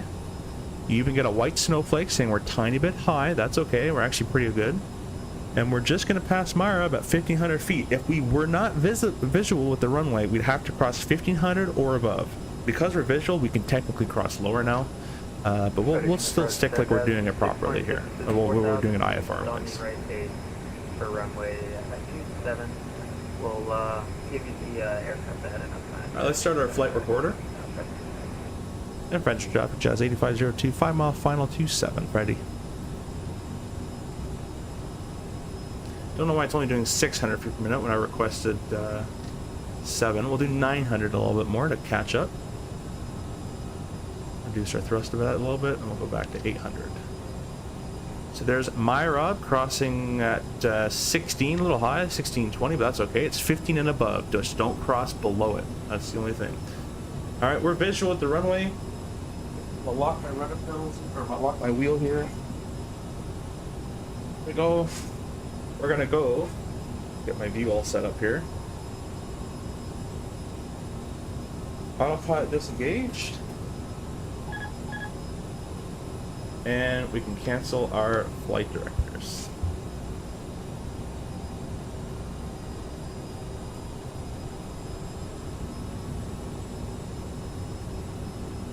We've got the Pappies in sight. We're slightly high.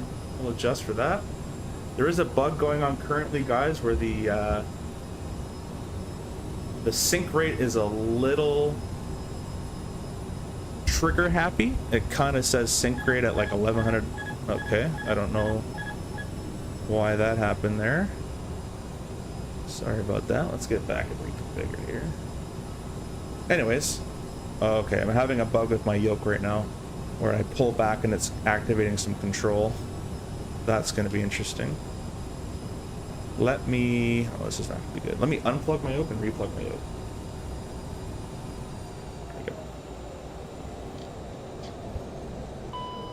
Okay, the entire thing shut down. The entire airplane shut down with that when I unplugged my yoke. Alright, well that ruined that entire landing. So... I hate this game sometimes. I really do. Replay. Let's see if I can get this back up and running. Let's disconnect from VATSIM, which we already did. I guess unplugging your yoke destroys the airplane. I did not know that. Now my iPad is also stuck. As I said, guys, I'm having massive problems today. Look, I'm full right on my yoke, as you can't see. And the yoke isn't even turning in the sim. I'm pretty happy I'm buying a new yoke because, I mean, you can clearly see I can't use mine anyways. But I think we're pretty much out of luck here. That's full left on my yoke. Full right works. Full left does not work. Full down works. Full up works. Full left does absolutely nothing. Let's see if my settings changed again. Controls. 2020 would never. I've had my fair share of bugs in 2020 as well. We have the CO option for the most planes, but we can just we just not enabled this function for now. Some plane doesn't have a separate CDU for left, right, and we'll make checkbox and software for right use side. Okay, perfect. Yeah, the CRJ probably doesn't have one, to be honest with you. They probably didn't care. So this is what I'm gonna do, guys. I'm gonna back out because that is not gonna work. We're gonna spawn on the runway in Freddy. It was actually going very well. Hope you guys kind of got the idea of how an RNAV approaches flow in real life there. Spawn on 27. We're gonna get my flight instructor panel loaded, and we'll kind of go roughly to the same weight. PFD range auto zooms. It shouldn't do that. That's strange, Miles. I've never had that one. And Universe, if you're flying along with me, by the way, your localizer won't capture because we're not doing an ILS. Just, I don't know if you're doing this or not, but flap 45. We'll leave the throttles there, right? See, left just doesn't work. Let me do a new calibration on the TCA yoke here. I'm so glad about a Moza yoke. This, honestly, guys, in my personal opinion, I've said this even in my review, I think the Thrustmaster yoke is crazily overpriced. I don't think it's good. I think it is plasticky, loosey-goosey feeling, and it's, again, way overpriced. There's full left, full right. So just left does absolutely nothing with it. So my yoke is kind of fried. What about...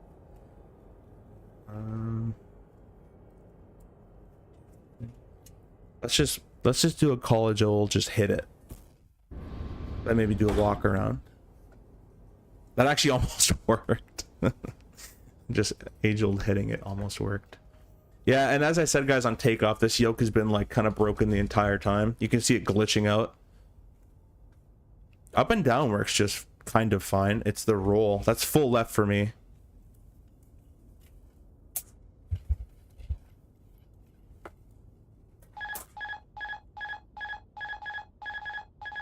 There's the bug I was having earlier.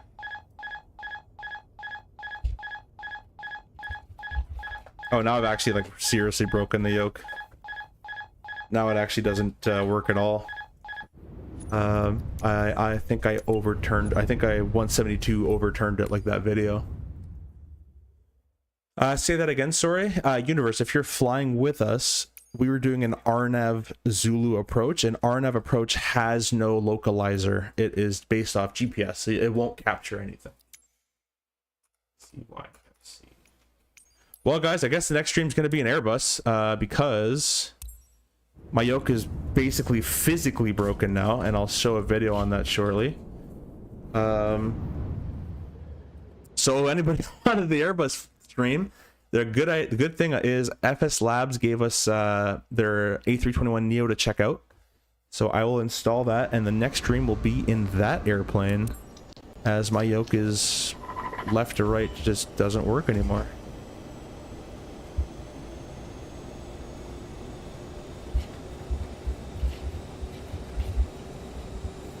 I'm gonna take a video and send it to Simple Takeoff. He's gonna laugh.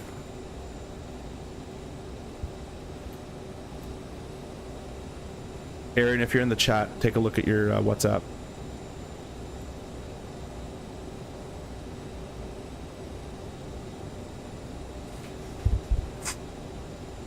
Maybe you have dual assignment on. No, it's not that. It's not that. It's I'll send the video in the. I'll send the video in the Discord. go to the Discord and you'll see it's not a dual access assignment problem. It's gonna be definitely a hardware issue. I just kind of overcranked it because I was done. I'm basically done with this yoke. In my personal opinion, I think the Thrustmaster yoke is a paperweight and not worth the money at all. And unfortunately, it was our only choice at the time. But now we got a lot of cool yokes coming, like Winwing and Moza and all this other cool stuff. It's a bit more pricey, but I think worth it. There's an issue with the yoke. The wire gets disconnected from the board. You can fix it on screen. Yeah, I think I'm past fixing it. There's a video in the Discord if you want to check it out. There's no fixing that anymore. Oh no, I meant I was doing another flight on my own. I was doing. Oh, in that case, Universe, just send me a video, and there's a very specific technique to do ILSs in this thing. In real life, the ILSs aren't that great either. But let me know, and I also have a video on my channel about intercepting ILSs as well. That's one killer head one. Yeah, it wasn't good. Melodium. Billy says, bought the CRJ this morning. I'm really enjoying the current your content. It's helped me learn the CRJ. Perfect. I really enjoy hearing that as well. So I really appreciate that, Billy. Thanks for stopping by. There's a YouTube video on how to fix it. Yeah, Arnold. Again, my it's not a wire. It's the entire yoke is actually turning in on itself now. It's I've actually like hardware busted it, semi on purpose, but semi because it worked before to fix it. But now it's busted. Just saw the video on Discord. Oops. Yeah. No, this yoke is done. The good news is, guys, is we bought the Moza yoke. It is on order. Yeah, there's no fixing that. So the Moza yoke is on order. Whenever that comes in, I will be able to stream yoke airplanes again. But until that time, I think we're going to be doing a lot of busing and some DCS. So I'll give you, I guess, this replay. It's kind of a shame because we did all that work. Am I trying to Cessna yoke? No. It's even looser than that.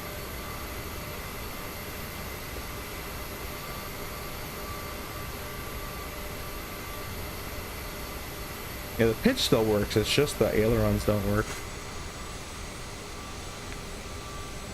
Thanks for F1.